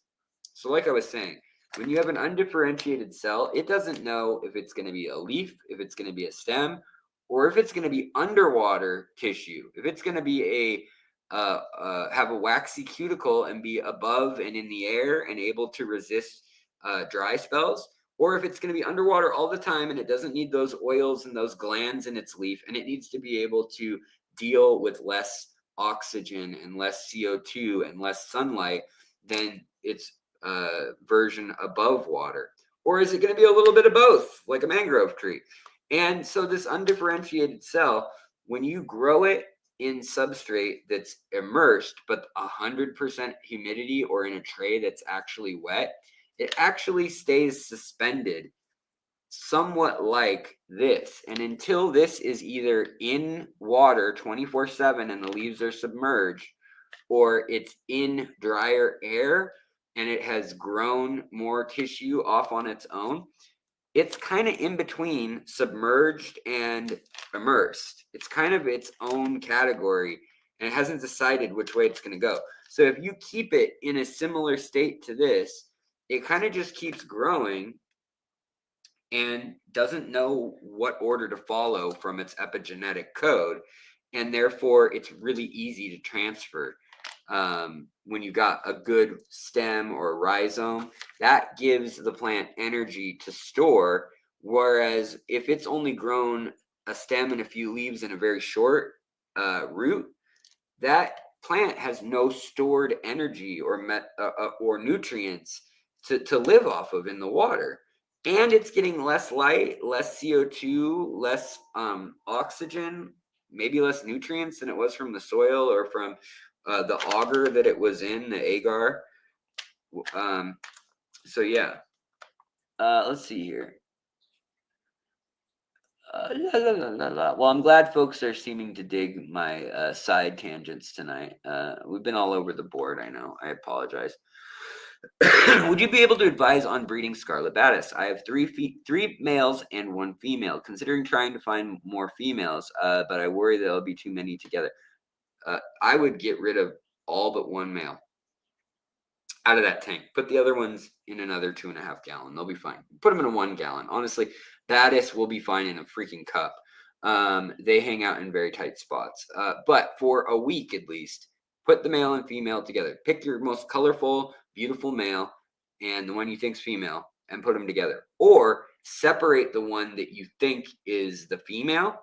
It may be a male. There are a lot of sneaker males out there in the batis community. But I do have videos out if you want to learn to breed them, I've got tips in there. The biggest tip is going to be, though, you put them in an environment where they see that their babies have food, and you're giving them lots of protein and omega-3 and 6 fatty acids and quality food. By the way, I think Johnny asked, what is the color enhancing additive that I add to foods, or that they add to foods oftentimes? And there are two main ones. There's one whole group called lycopenes and carotenoids, and then there's lycopene, there's carotene, there's astaxanthin, there's astaxanthin, and there's xylene. There's a number of them, but they're all these long chain red dyes, organic form dyes, and they increase how red, yellow, or orange something is. And you can look, I have in my videos about them and about things that have like food products that have that in it, about what color, like lycopene has a bright red color. Astaxanthin is the most common one you'll see, and there's actually a legal limit. You can only have 400 universal units or world units, like vitamins have the UG symbol thing, per serving for your fish. More than that, and it can be harmful to your fish, so they've limited even for animals. But people in Asia frequently will give steroids. They will even give injections under the skin. They will feed 800 milligrams to get these blood red koi and these really, really red, like gouramis and stuff like that, that are just not possible otherwise. That being said, if you feed them a healthy amount, it's actually good for their immune system as well. Lycopene has been shown to be good for our immune system. And astaxanthin is the main one that you want to make sure to have. But then there's also the other category of stuff, which beyond just having healthy skin, vitamin A, E, and D, and omega-3 and omega-6 fatty acids, and collagen, you also want to make sure that you've got anthocyanins. And anthocyanin is the chemical group. It's kind of a type of tannin, basically, that is in blueberries. And it's also in blue parrot feathers. And it's also in blue frogs. Now, most animals are not actually blue by their pigment. There is not a blue pigment in most animals that are blue. If they happen to be blue or purple looking, they probably are using some sort of microscopic crystal in their skin that reflects blue light back at your eye. That's how fish are. There's no blue pigment in fish anywhere. But with anthocyanins, there is a purple to red spectrum. And that purple can get pretty dark purpley, like crimson into the like dark purple. And what that is dependent on, you can feed anthocyanins to your fish. So if you want your purples, your blues, and your pinks and reds to be more intense, anthocyanins. Reds, oranges, and yellows, and that warmer scale of that spectrum, astaxanthin and lycopene and all the carotenoids like carrots have. But the thing that changes these, the anthocyanins, is they change by their pH. So if you want your fish to be a dark crimsony purple color, like in a cribensis, for instance, where it's got a purple belly, you want it to have slightly acidic water. Whereas if you want it to be blood red and that dark red color that's got a little more yellow orangey hue to it, but it's like still like a very vivid red, like maybe more of like an apple red than like true blood. I shouldn't have said blood red. Like, but just a real solid, very red color. like a cherry tetra or something along those lines. Those, they having it in like 7.5 to 8.0 pH will cause anthocyanins to express themselves in the more red spectrum, the redder end of the spectrum. And it's just like with blueberries, when you add baking soda to cooking blueberries down, first they get kind of red and they get acidic. They can get almost like a purple deep color of like a crimsony purple. You throw in baking soda and they can almost for a moment look a little bit blue, but then they shift over to like a redder and then back to the blue hue. That's a different chemical process. Actually, I believe Adam Ragosia has a video on that, which is just dumb luck that he and I have become friends and that he has a video on that. But yes, I wanted to get back to that because I forgot that I mentioned it, or that he asked and I forgot it. It's 6 a.m. and I'm here. Alabib, I am sorry that's okay. But you're catching a stream and we're glad you're here. Thank you for coming. Running water. Oh, have a good night. Serena, I appreciate you being here. You're helpful and lovely as always. Thank you. Mick M, good to see you, buddy. Paulo, also, thank you so much, Paulo. I did see your I'm sorry I got so sidetracked tonight. I've got so much on my mind bouncing off of it. But thank you so much for your generosity with the channel gifts. That is really appreciated and very thoughtful to give back to the community. Hopefully, when I do this next, maybe tomorrow, hopefully I get it done. I got to go pick up my wife from the airport at midnight tonight, 11:45. And then it's a 45-minute drive home.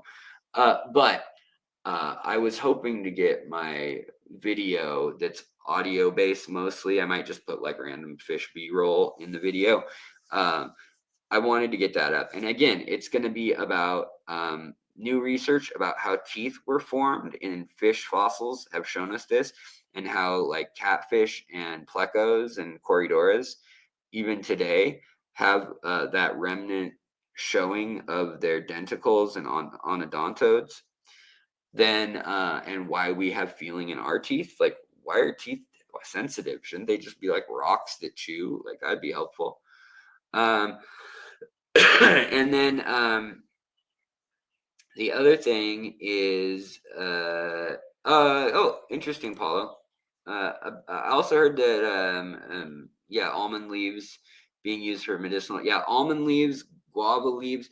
I have videos on tannins and what the human research says and what it also says specifically for aquaculture and fish. So if you're interested, there are videos that are like 40 minutes long about just jackfruit leaves, just guava leaves, tannins in general, almond leaves. Are they all worth the hype? And I go into what's claimed versus what's known. Yeah.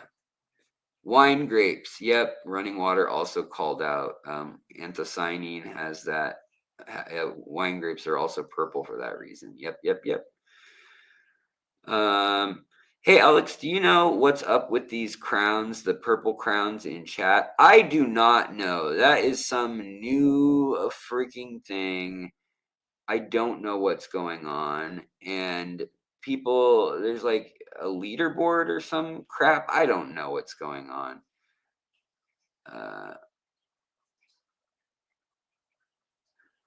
Yeah, Mick, of course. Redfish, bluefish, Jason and I, that's how I learned about tissue cultures. He and I did all that research together. Like, we ordered his home lab together 8 years ago or so. Jason Blair. And Jason Blair, I'm going to spill the beans, but he will be coming back. I can't tell you what all he has yet, but he is coming back, and I will have him on the show to shout out when his epistos and stuff are going to be for sale again online, because his shop has been closed for about 2 years now, and he's making a comeback with his son taking over part of the duties, which makes a big difference. But yes, Redfish Bluefish has a video on handling tissue culture plants as well. I've got one as well also. Hey, Alex, are you from UA? Are you into the food web? UA. United States of America, is that what you're saying? Am I into the food web? Yes. Yes. How's the health? Real bad in the US. How's my health? Bad. Could it be better from my own doing? Oh, yeah. I eat bad things. Like, I have at least a Dr. Pepper soda a day, which is not good. Redfish, bluefish isn't in business anymore. No, but it will be. I mean, he's got fish at his house right now. I know he's been breeding fish the whole time. He's got 80 fish tanks. And yeah, it's secret information. But yes, that stream, if Mick just posted a link. There's a stream there about him talking about it. I have a stream where I talked about it, and then I also have a video where I talk about it, where I tried to simplify it. But he gets into, actually, I believe, all the like chemicals you would need, all the growth hormone signals and stuff like that. I never worried about like the growth cascade chemicals, or what stuff was needed for what plants, what sort of recipes to mix for creating agar at home, and what kind of laminar flow setup you need, and procedures and things. He actually at one point was like reading procedural scientific literature on his channel about it, which is awesome. I love that. I love that Jason's a nerd like that. Let's see here. Aloha, hello. Mick, I appreciate too. Just you've been around forever, man. I appreciate it. You remember all that too. That just is great. He's still on the island. Yeah, he's still on Woodby Island, and he bought a big spread, like a nice house, and he was renting for a long time. Also, he got a fish giant, it's like a barn or a warehouse basically, that's a giant cement slab. I think it's like 3,000 square feet, heated, and that's his fish room slash spot now, whereas he used to have a retail space. Now it's all on private property. And he started his own plant lab in his house originally, and then he started importing from Europe, and he sold plant tissue cultures at a really cheap rate that was not really sustainable. Slash, a lot of the tissue cultures started going bad because of the turnaround time. Even though we did sell them a lot. But yeah, he kind of bought the farm. Yeah. Aquaman. Yeah, Jason started Plant Lab. Yep. My other channel, Aquaman, has had TC. Oh, cool. Moon Desert. Right on. Awesome. I'll have to check that out. You're from Ukraine. You 6 a.m.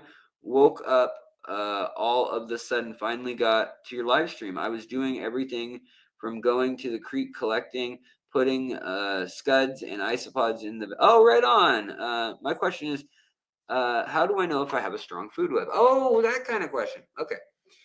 So what you don't know in your tank necessarily if you have a strong food web. And I am not like Father Fish, who believes that you should bring a food web from an environment that is different from tropical fish, angelfish, tetras, rasboras, epistogrammas, whatever it is that you're breeding. Unless it's fish that are from your creek, from your waterways in Ukraine where you live.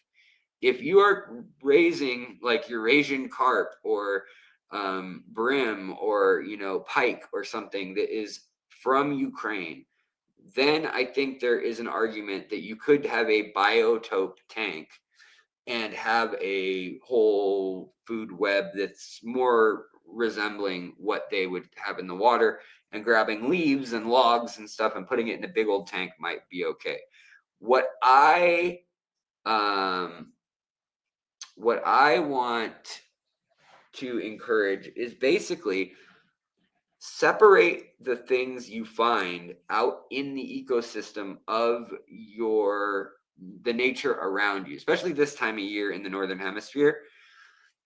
Daphnia season in most of Europe right now is off the hook. Mosquitoes, Daphnia, they're just starting to, like, the larvae are starting to go crazy. Also, bloodworms, those are starting to show up. If you leave a 5-gallon bucket outside overnight next to the woods or next to a creek, within a few weeks, if that gets just a couple hours of sunlight a day, not cooking in the sun, you will have mosquitoes in there. You'll have mosquito larvae. You'll probably have Daphnia and maybe seed shrimp or cyclops. But what I would recommend is that you collect, whether it's from a lake or a creek or a stream, get it in a jar, look at it for a week or two at the temperature in your fish room. I have whole videos on this called like how to start a microbiome or a micro ecosystem in your aquarium.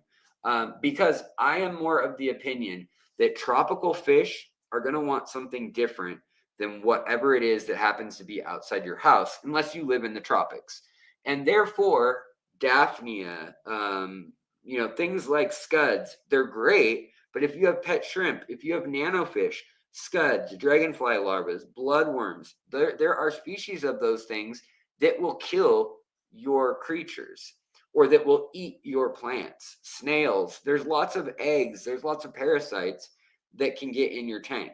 So rather than using all of that, I've found that the most helpful little microorganisms will come in on dried leaves. They will come in on wood that's dried out already. They will be living dormantly in their cyst form. And if you get aquatic plants from a water source nearby, that will inoculate your tank with bacteria, archaea, fungi. Even just the fish you get from a fish keeper or aquarium hobbyist, if they have an older tank, that is going to introduce literally dozens, if not hundreds, of species of flora and fauna of microscopic size to your aquarium. The gut biome of the fish alone probably has several hundred species of bacteria that are just going to live in that fish. But also, when it goes to the bathroom, many survive, exit the fish, and then populate your tank. And that's true for every species, has a unique gut system. You say, I understand. I wish I had something like Formosa. Yes, the Heteranda formosa, or the least killifish in Florida, is wonderful. Florida is very lucky. And yes, the creatures that you have in Ukraine are a little difficult to keep. I understand. Yes. You do have a few, maybe like bluegill, like sport fish, introduced from the United States, or maybe pumpkin seed fish, as they're called, leposomas, Latin name. That family of fish, the sunfish. And there may be some killifish that are native out there. I know that like Georgia and the Balkans both have populations of a few killifish that are interesting. But yeah, you can certainly isolate zooplankton before introducing it to your main aquarium, especially if you have a microscope. But even if you don't, don't throw globs of algae into your tank just because you think that's good because it looks healthy out in nature. Like, every tank is going to have a different kind of algae, and you may end up with an algae bloom. There's going to be algae even if you don't see it on whatever you put in your tank. That's how algae gets in our tanks, right? So yeah, that's my theory. Now, other people may give you different advice, but that's just what I think, and that's being a bit. I think it's a bit. What do you call it? Oh, you want a giveaway from Jason Blair? I'm pretty sure it was Alex's Turkana Jewel Cichlid. Yes, those are mine for sure. Yeah, I bred so many of those things. Those things wouldn't stop breeding. That's why I gave them all to Jason. They're beautiful, and I was fascinated by them for a while. I love how they take care of their young. But those things have babies every 2 months. Like, their babies are still babies, and they're having their third set of babies.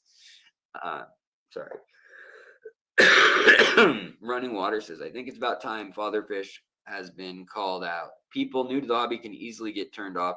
because of fish death, not knowing. Yeah, I used to really vouch a lot more for him because he said a lot less crazy crap. Now, his editors and things, whether it's his fault or not, it's his fault ultimately for overseeing it. They've cut down sound bites to, sensational clips. Never change your water again. You're overfeeding your fish. You will kill them. These kind of extreme statements to get your attention. They do great for clicks and views. They're bad for the hobby. And that's such a hard thing.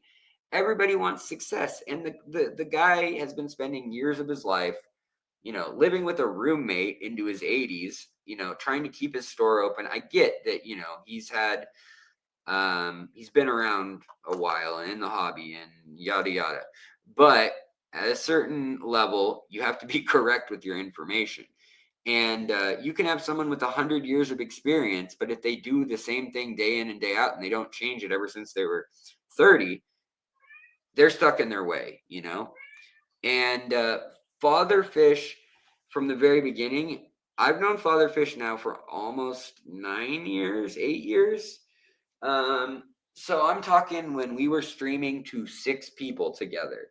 But yes, I knew he was a bit much. I knew I completely disagreed with him about the end of the world and like religion and apocalypse and prophecy and stuff like that he would talk about things like, it's the end of times and you must repent, send your money to this person, just kind of stuff that I think is silly.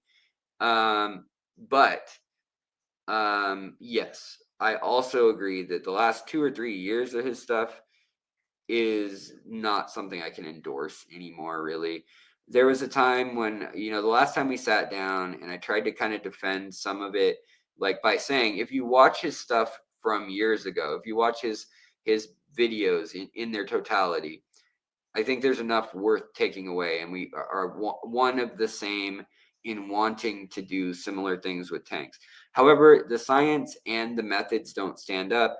And the products like his soil supplement and stuff, to me, have caused more problems than helped people as far as what I see people messaging me about.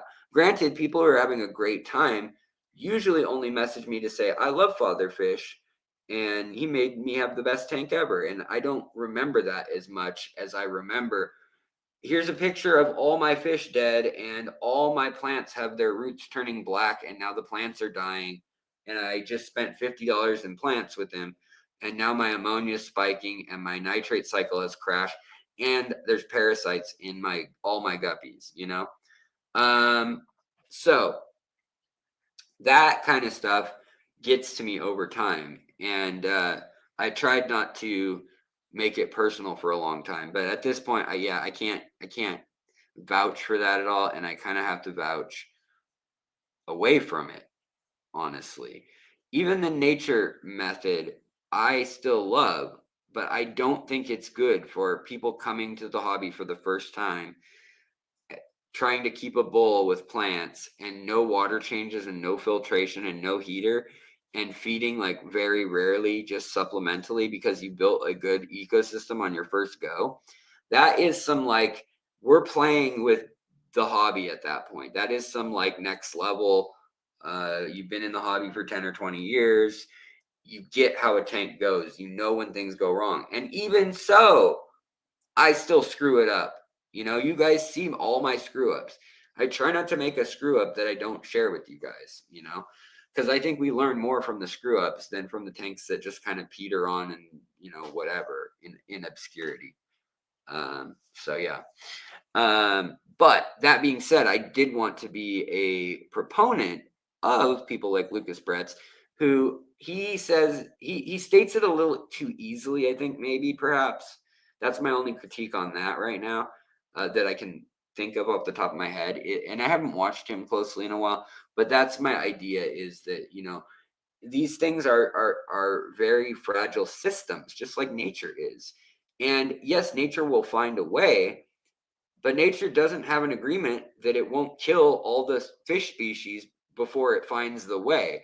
And out in nature, there's another lake down the way that may be connected via creek or a stream, and the next flood, it repopulates that lake that was decimated by a landslide or by an algae bloom.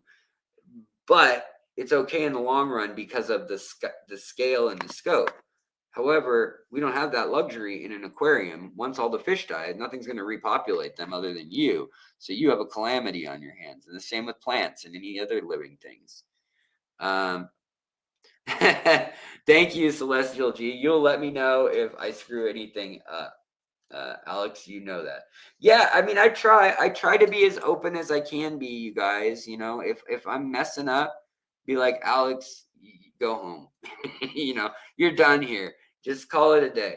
But I do appreciate this channel that we've had an even burn. You know, there's some channels that are a flash in the pan and they have like 2,000 members and live streams and can't even talk. And they have whatever, 250,000, 500,000 viewers for a year or 2 years. And then they stay at that subs wise, but you look at their videos and then nobody's watching, no one's talking. The community's kind of dead after a while, and then the creators kind of fall off. We have like 8 years of like 1,000 people or more actively in the comments and the live streams here, hanging out, chatting, talking on Facebook, on Discord. And like, to me, that's worth so much more. And I love it. And, you know, it's not always the easiest to raise money that way as a channel or whatever, but you guys are so generous just being here and sharing things with people you think would care. And that means a whole lot to me. Cat, stop chewing. I think I need to play with the cat soon. You were all about the pristine look, CO2, and excessive water changes. I get that. That's not my bag, baby. I can appreciate algae. Here, I'll show you right now. Right now, my elosoma are literally actively spawning in this tank, and there's a bunch of algae growing in here. Do I kind of turkey baster some of it away? Yeah. Where is the fish? I don't even see the little fish. There's 5 fish in here, and I don't see any of them. Where? Oh, there's one right there. And where's the big blue male? He's probably hiding on his nest, either here or back over here somewhere. But I mean, yeah, this tank has been on the counter here now for, I don't know, a little over a month or whatever, maybe 5-6 weeks, and it's got aqua soil. It's not my layered lasagna thing. It's just a little bit of aqua soil and about a 1/2 inch of sand.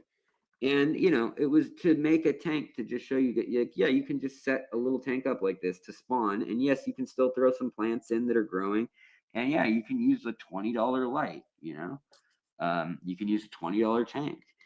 And hopefully we'll show that you can, even just by having isopods and some snails and some little fishies, that you can raise babies in here. I'm hoping that the babies get raised soon, but I also like to live feed them, you know, like while we're hanging out and talking here on the stream. Hey guys, your XP is going up. Yeah, I don't know what any of that means. I am sorry. I don't know what any of that means. Okay, Alex, regarding father fish, don't you think one of the main problems in the hobby is people thinking of treating fish like people? Yes. Fish are not people. People should go by the science. We overfeed fish very often, but also people think that fish are too delicate sometimes because they worry too much when they first get into the hobby. But on the flip side, there's a lot of people who abuse their fish, who don't think that a betta needs anything. They don't think it needs any room. And I do think there's a happy medium. And I do think it depends on the fish, its intelligence, and the way it behaves in the wild. So what's more important than anything is that you look at your fish and you decide how they live in the wild and how much of that you can incorporate and if that is a good quality of life for them. But you're going to have to answer that at the end of the day. Here comes my fish. The little blue fish. Here he is. He's not looking so blue on camera right this second just because he's being filmed through the glass there. But he's still putting on his spawning colors. Little Elosoma from Florida. Full-grown male there. He's patrolling his spawning area like I thought he was. He was back in that corner in those plants. But as I was saying, yes, this is a tank where there is algae. There is snail poo on the rocks. There are ram's horn snails in here, which are not native to Florida. There is Crypspiralis, which is not native to Florida. However, all the fish are native to Florida, so he's just eating live stuff right there.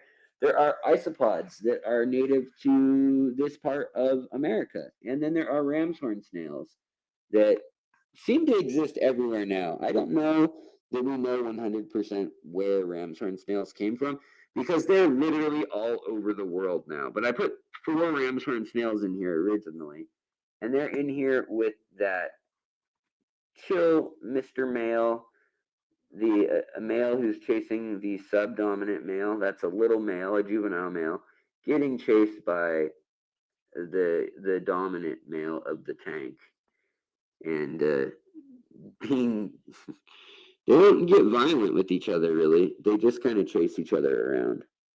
And then there's the female, and she's digging another little nest. You can see her digging down with her body, and she's eating something live off the algae. But look at this. The algae growing in the sand and substrate here, look at it. It's purling in the sand, which is kind of cool.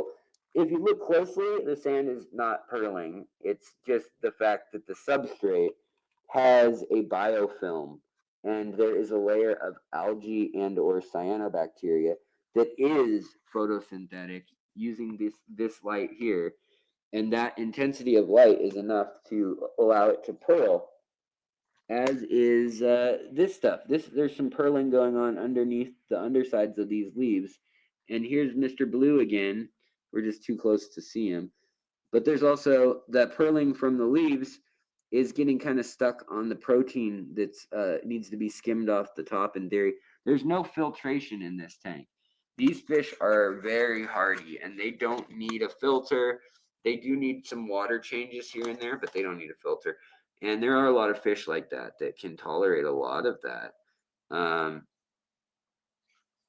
Let's see here. I think you have to appreciate algae or quit. Yeah, probably. That's probably true. BVIS, I raise blue daisy eye Madoka rice fish outside. They spawn like crazy. Right on. Daisies, rice fish they do need a little bit warmer water than some of the others. The true Madoka Ortiz latips, Orizias, Ortizias latips, however you say it. My brain, my tongue can't talk tonight. But the original Japanese Madoka, they can withstand all the way down to freezing or under ice even. They can survive in some cases. The fancier ones, not as much. The ones I'm seeing in the aquarium hobby these days are much less tough than the ones I used to get when America only had like 3 or 4 colors of Madoka, but they were hardy as all get out. And they, would live in your pond or wherever all through 90-degree Fahrenheit or 45 Celsius, all the way down to 0 Celsius, all the way to, 36 Fahrenheit living under the ice. And they're beautiful. Yeah. The daisies ones don't quite have that range, but it's still pretty good. Audio is messed up. Oh, I'm sorry. Let's see here.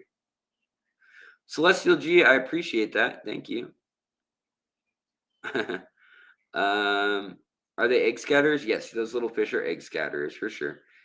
Is it natural CO2? Well, it's natural. Yes, the plants will make CO2 at night. Right now, they're making O2 in the day. They're making oxygen. But yeah, I haven't seen fatherfish or Lucas Bretts ever breeding softwater species, which are known as hard to breed, to be frank. But I like them both. No comment. I think that's an interesting thing you've noted. To be fair, I haven't bred a ton of hard water fish. I mean, I've bred like, a few Tanganyikan species and a lot of live bears, I guess. That's not hard to do. But I haven't done a lot of hard egg bearers. But yeah, it is a good point. I haven't been breeding a whole lot of fish this year, period. Usually I'm breeding like 5 or 6 species all the time at any given time. Lately, I've kind of cut that back, and now it's just kind of like as things breed, they breed, you know? Best way to fight phosphate in a fish tank, a freshwater tank. I have a whole deep dive on phosphates. I have a 14-minute video on phosphates, and I have a deep dive. The easiest way is just to do a water change and then to put a phosphate soaking tab in there, honestly. But most cases, unless you have crazy phosphates from farm runoff or something in your tap water or well water, you're not going to get levels that are harmful or anything. And so it's more of an issue of it causing algae. And that we're talking very low amounts, and it's very easy to handle with just a few water changes usually. LRB fell off the charts. Yeah, well, you know, he did the whole boxing thing and became friends with Joey, and you know, I mean, he thought that would really help his image and channel, and the whole thing kind of made me not super stoked about all of it. But to each their own. I've always gotten along with Lucas. You know, I did all his art, and I really looked up to him when I started YouTube. He was an American shrimp breeder, one of the few that I really liked. And he was always very kind to me when a lot of other YouTubers that had like, even if they had like 10,000 subscribers when I had like 500, before COVID, there was a massive influx, exodus, I should say, of YouTube. So there are only like, I don't know, 500 to all worldwide in different languages too, fish channels. Like 10 years ago, when I started my channel, there were only 2 channels over 1 million. Now we've got so many, I don't know how many there are. Now you've got, catch 'em all fishing, and you got like so and so cichlid bros, you got Ohio Fish Rescue, you've got KG Tropicals, Aquarium, got all these different things. You also got Alabama Fish Works, or Alabama, whatever it is, the one where he catches all the fake fish in the Florida sewers. Anyways, all that stuff. And it changed during lockdown. To a lot of people jumped into the game that were good at producing stuff, that were good at, maybe they had a background in doing some reality TV. People like I know, like Alex Winchell of Tank Tested, he was a National Geographic and Discovery of cinematographer. So yeah, I do have a video on the different effects of different nutrient deficiencies on plants. I've got a few on that, but I would say honestly, the best video for that is going to be a species spotlight, or the website 2-Hour Aquarist, or aquariumscience.com, .org.com, because they've got pictures of like, this is Rotala ramosior with a nitrogen deficiency, because it expresses itself differently in different plants. Now there are general rules for like white edges and little holes on or yellow edges versus brown edges is going to be a deficiency of this versus that. If you see the veins in the plant versus if they're sunken, there are a few things that hold true like that. But in some species, they don't show that way at all. And in aquatic species, notoriously, they show differently. So really, it's best to try to find a picture of, like, search whatever plant it is, the Latin name, and then say like nitrogen deficiency. But yeah, it is tricky though, for sure.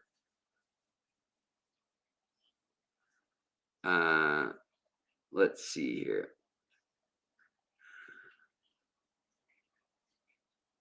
Well, I always try to get my family exiled about aquariums and fish, and they look at me like I'm twisting their arm.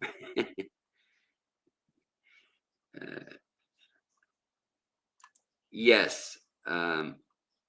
Yeah, that's a good point, Thomas. Yes, and fast and slow moving nutrients. Slow moving nutrients are seen in the new growth. So they're all going to be seen in the new growth, but you'll see some things manifest themselves throughout the entire plant, and it's been a systemic long-term thing. Like having low phosphates can be a long-term thing and make the plant a little lackluster. Whereas the new growth you might see, and it's like downright unhealthy and wilted.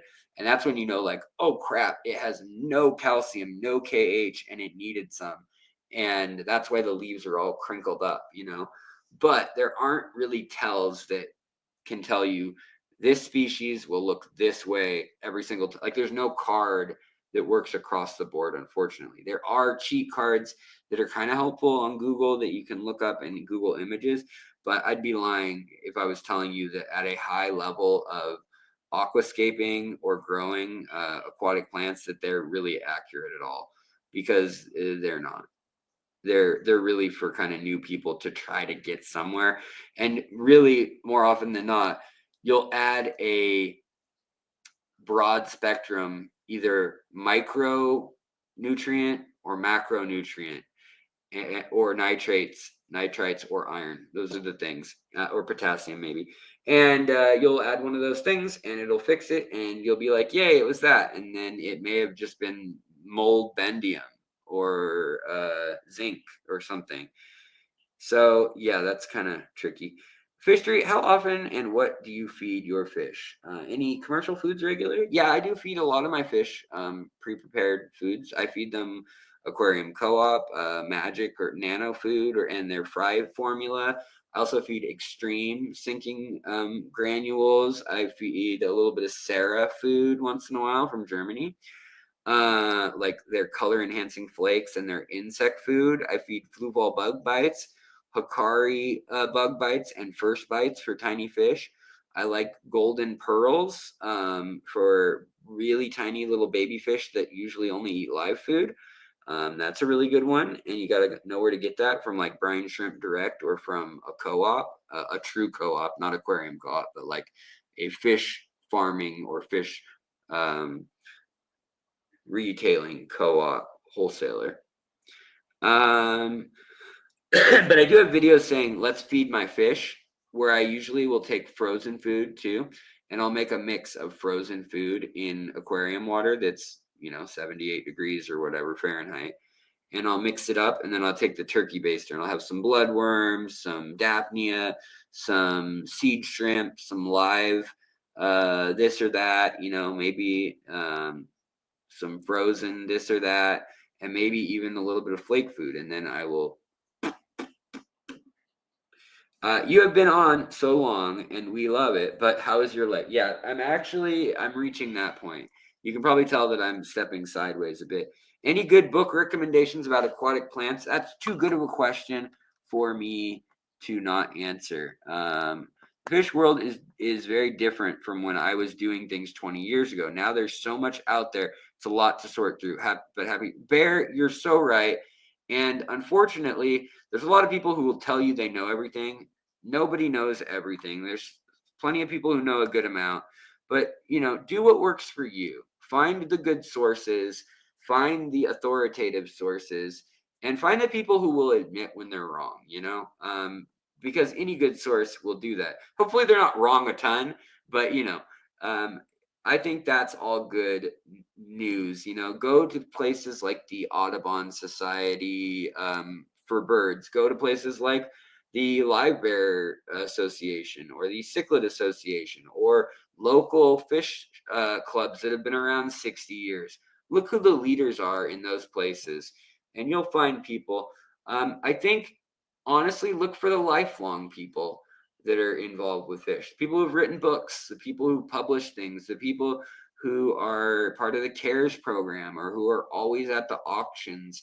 And even if you don't live near a club that does auctions, sign up for that club on Facebook or on Discord, or pay the 10 or 15 bucks to be a member annually and just get on their emailing list, and then just start to get to know who are the 60-year-old men and women. It's usually a bunch of old white dudes with gray hair. No offense to them. But hopefully you can find those people and then kind of, you know, like ask them like, hey, can I run something by you? Like, and show them that you're putting in the effort, that you know the basic info, but you're like, but I see that you're very engaged in breeding cichlids. And I was wondering, how should I buffer my water if I have soft water and I want to breed Tanganyikans? Do you pre-mix your water, or do you try to mix it in the tank by having it always correct with, you know, the right substrate and things, bringing the water to the proper amount by not doing big water changes? So I think there's things like that help. Also, I do have a video if you want to trust me. I mean, you're going off some trust here, but if you want to trust me as a source of sources, I'm not saying I'm the one who knows. I do have a video called 12 resources, or maybe top 15 resources online for fish keepers. And there are some incredible databases kept up by botanists, scientists, fish keepers. Um, and I list those. And I personally, in my videos, I usually will trust what Wikipedia says if I'm just taking a glance. But if I make a video, I do not just go off what Wikipedia said. I will go to its citation, make sure that that's legitimate, and read a few other things from that source. Because so often, especially in the fish keeping hobby, people parrot other websites. And it's like Bob's cichlid website from 1995 that still has like a 2D spinning, sparkling cichlid that's like pixelated, looks like Mario. It's just like turning like this, and it goes up, it disappears, and then it pops up again. And it's got like 8-bit music. That will be their source. And I'm sorry, Bob, and your cichlids, it may be great info, but oftentimes it's outdated. Now, maybe scientists have published 2 or 3 papers on that fish, and they know now it can survive here and here, and there's this subspecies, and it doesn't have that Latin name anymore. So that happens a lot on the big sources. And like pet stores and things tend to only copy and paste. Editorials in magazines, if it's an ichthyology writing about a special that they cover, like specifically them, it's usually pretty good. But if it's a species spotlight or a profile, a lot of times they're just regurgitating the same old stuff. And that's like what I'm dedicated to here.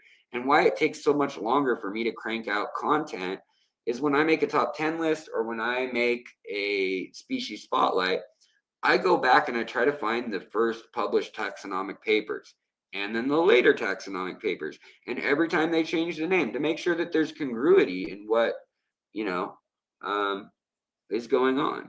Hey, large animal, no shame. We need the old heads in the hobby to know what's going on. Yeah, I just trust Chat GPT with my soul now. Yeah, see, Chat GPT will lead you really astray. It's right 99% of the time, but 1% of the time, it's so freaking wrong that it'll lead you off a cliff. So there's that. Let me show you the best book for plants really quick.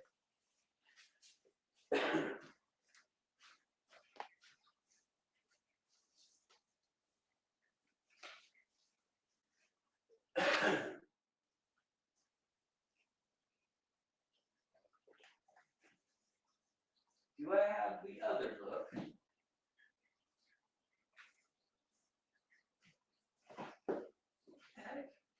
I have another. Sorry, I'm looking for a smaller version that I also own. Oh, here we go. The cat took over my spot. I don't think you guys can see this, but the cat took over my spot. Thanks, cat. Holding it down for me. Best plant book for fish in the world is Aquarium Plants by Crystal Castleman. Look how beat up this thing is. It's literally got dirt all over it.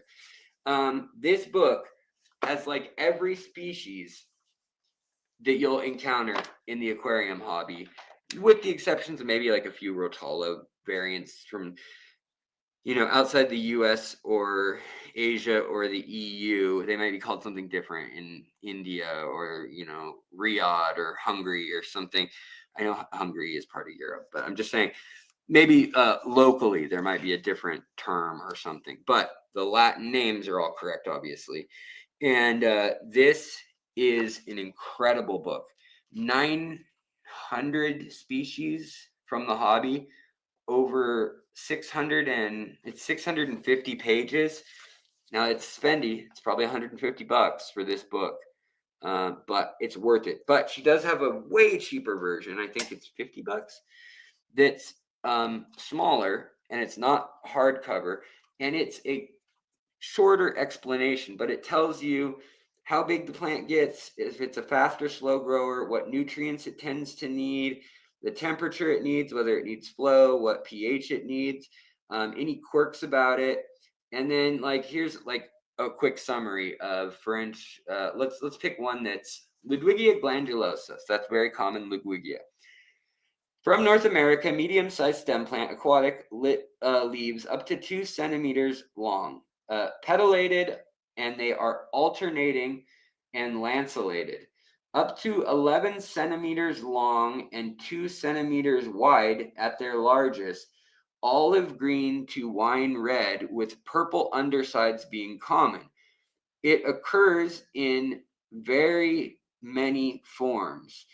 It is cultivation is easy in low light. However, for best color and look, as well as size and density of leaf clusters, it is very light. It requires light, and it is a slow growing plant. However, in low light, it will grow faster, but much sparser, reaching for the light. It will grow faster in highlight as well with CO2 and medium to hard water. Propagation, it grows by being cut. Any piece over 1 inch long with differentiated tissue will be productive when immersed or submerged. Use, it's as a group in the foreground, middle ground, not recommended for the background unless you are making a wall of a singular plant and texture. Assessment, it is a impressive long-term fixture of the aquarium hobby, magnificently covered, but often a difficult plant for new aquarists, as it can look very different, and the beginning of the growth cycle can look laggy or undernourished, while the latter part you may dial in the nutrients and or light requirements, causing it to look uneven and needing to be trimmed regularly. Purchase, it's regularly on sale and widely propagated in greenhouses as well as in open environments like Florida and Southeast Asia. Habitat, it lives on the edges of bodies of water, mostly freshwater lakes, and it is a terrestrial marsh or wetlands plant from North America. And then it says total 10 to 40 centimeters, growth slow, again 22 to 25 Celsius, minimum tank size 8 gallons, ideal tank size 40 breeder or up, and a pH of 6.0 to 8.0. So I mean, that's pretty good info, but it's not as thorough as some of the rundowns that are multiple pages in this book here. But you'll get quirky stuff and like guide sheets, data sheets. You'll get an index. Also, the nice thing about this bigger version, it's all alphabetized by the plant, but it's also got different leaves and different inflorescence, different variegation varieties. And then it's got a lot of these that have like other names, or you can look by,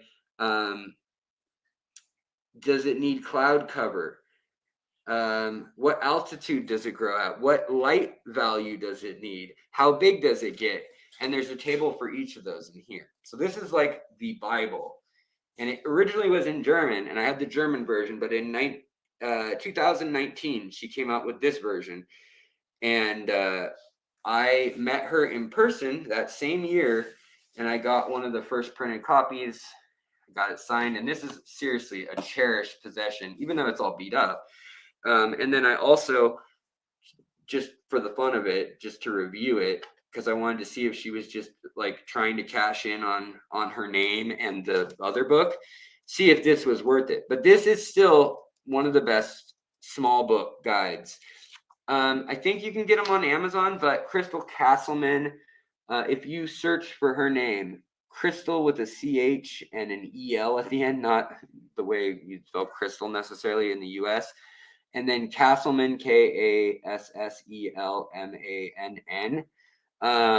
Aquarium plants. That's a pretty generic name, which is freaky and hard to look for. It's the Pocket Atlas versus just aquarium plants. And you want, in the big version, you want the 2019 edition. That is the newest one, I think. Unless she's got a newer one.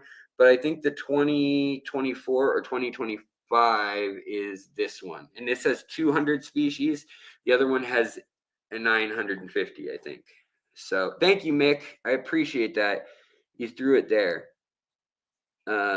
Yeah, books should be beat up, right? I know. I'm always skeptical when I see channels and they've got like a knickknack shelf and nothing looks like it's been read or like is ever out of order from like 6 months earlier on the channel.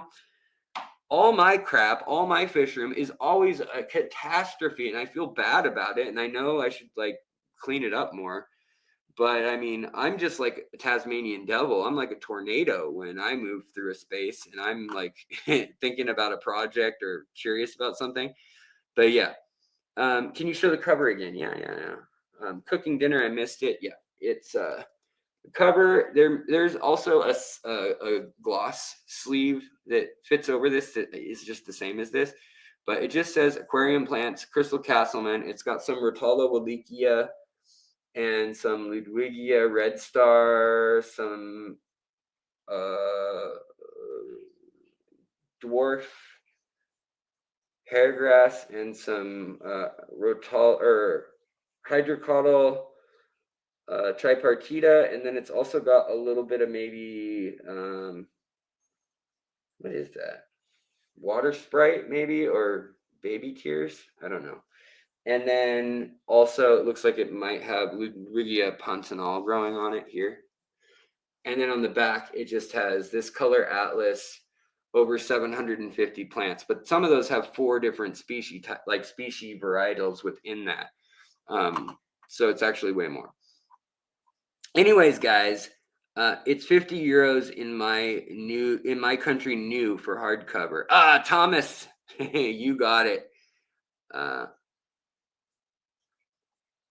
Yeah, large animal. Whenever I hear people stereotypically talking about older people, I say bye. It gets on my nerves. I'm sorry about that. Yeah, I don't mean that in stereotypical old people. I mean in the fish club scene. Until very recently, it was middle-aged white, not middle-aged, older than middle-aged. I'm gonna say like 65 to 80-year-old white men that were older than the baby boomers even. Like the baby boomers were still the younger crowd, and Gen X, I guess it would be.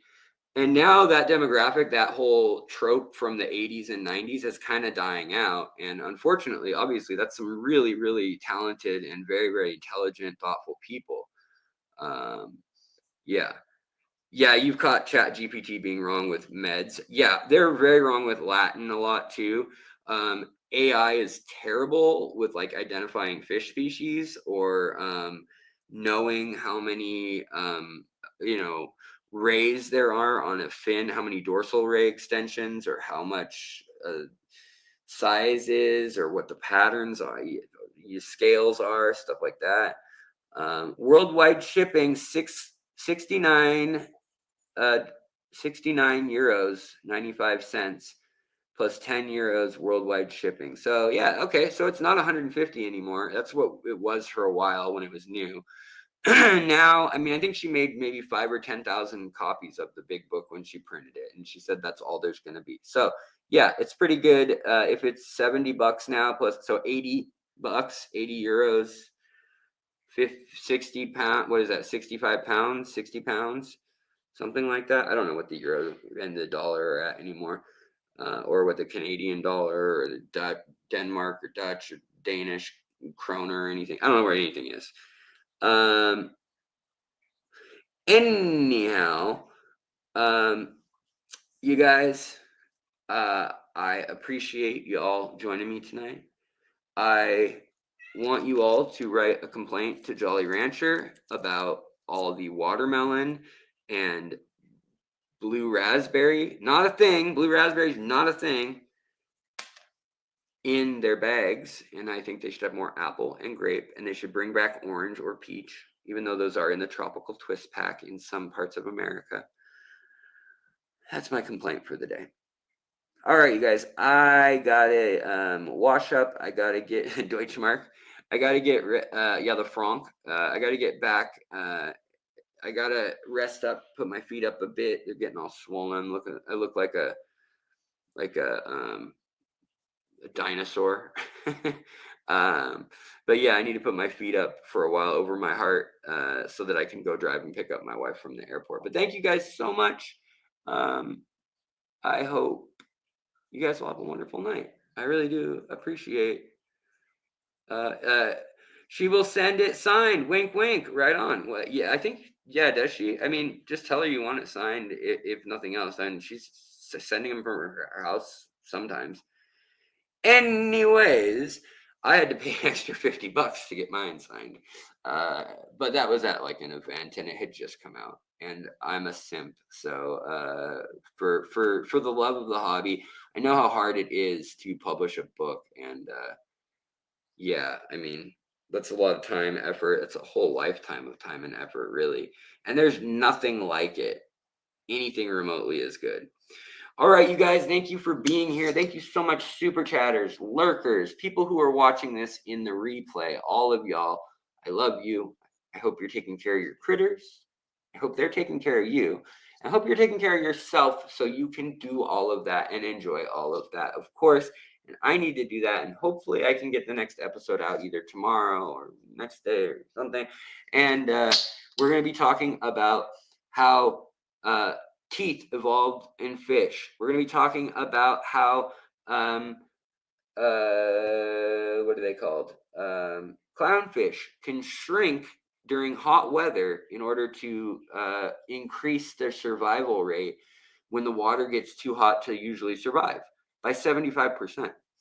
Then we're also going to talk about possibly either the new dam projects going into China, 12 of them, and what that's going to do to downriver in Laos, Cambodia, Vietnam, Myanmar, Malaysia, the whole Southeast Asia, basically. And the other thing we were going to talk about, possibly, was going to be, what's the other one? I had another one, folks. Come from the land of the ice and snow, where the midnight suns and the hot winds go. Oh, right.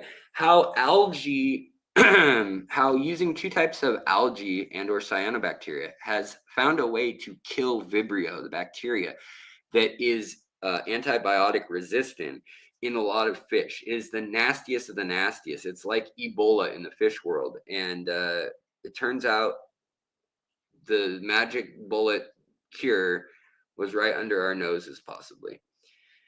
All right, you guys. So those things will be in probably a half-hour long episode that'll be audio based when it does come out. But that's the next thing that's probably coming out. And I hope everybody have a good night. I hope anybody who made it through all my substance and personal talk at the beginning enjoyed the fishy and plant talk at the end. And I'll see you guys next time. Tuesdays and Fridays, usually around 4:30 to 5. I start, kind of depends on traffic and or my doctor's appointments and or my wife's life, and as well as my parents' health.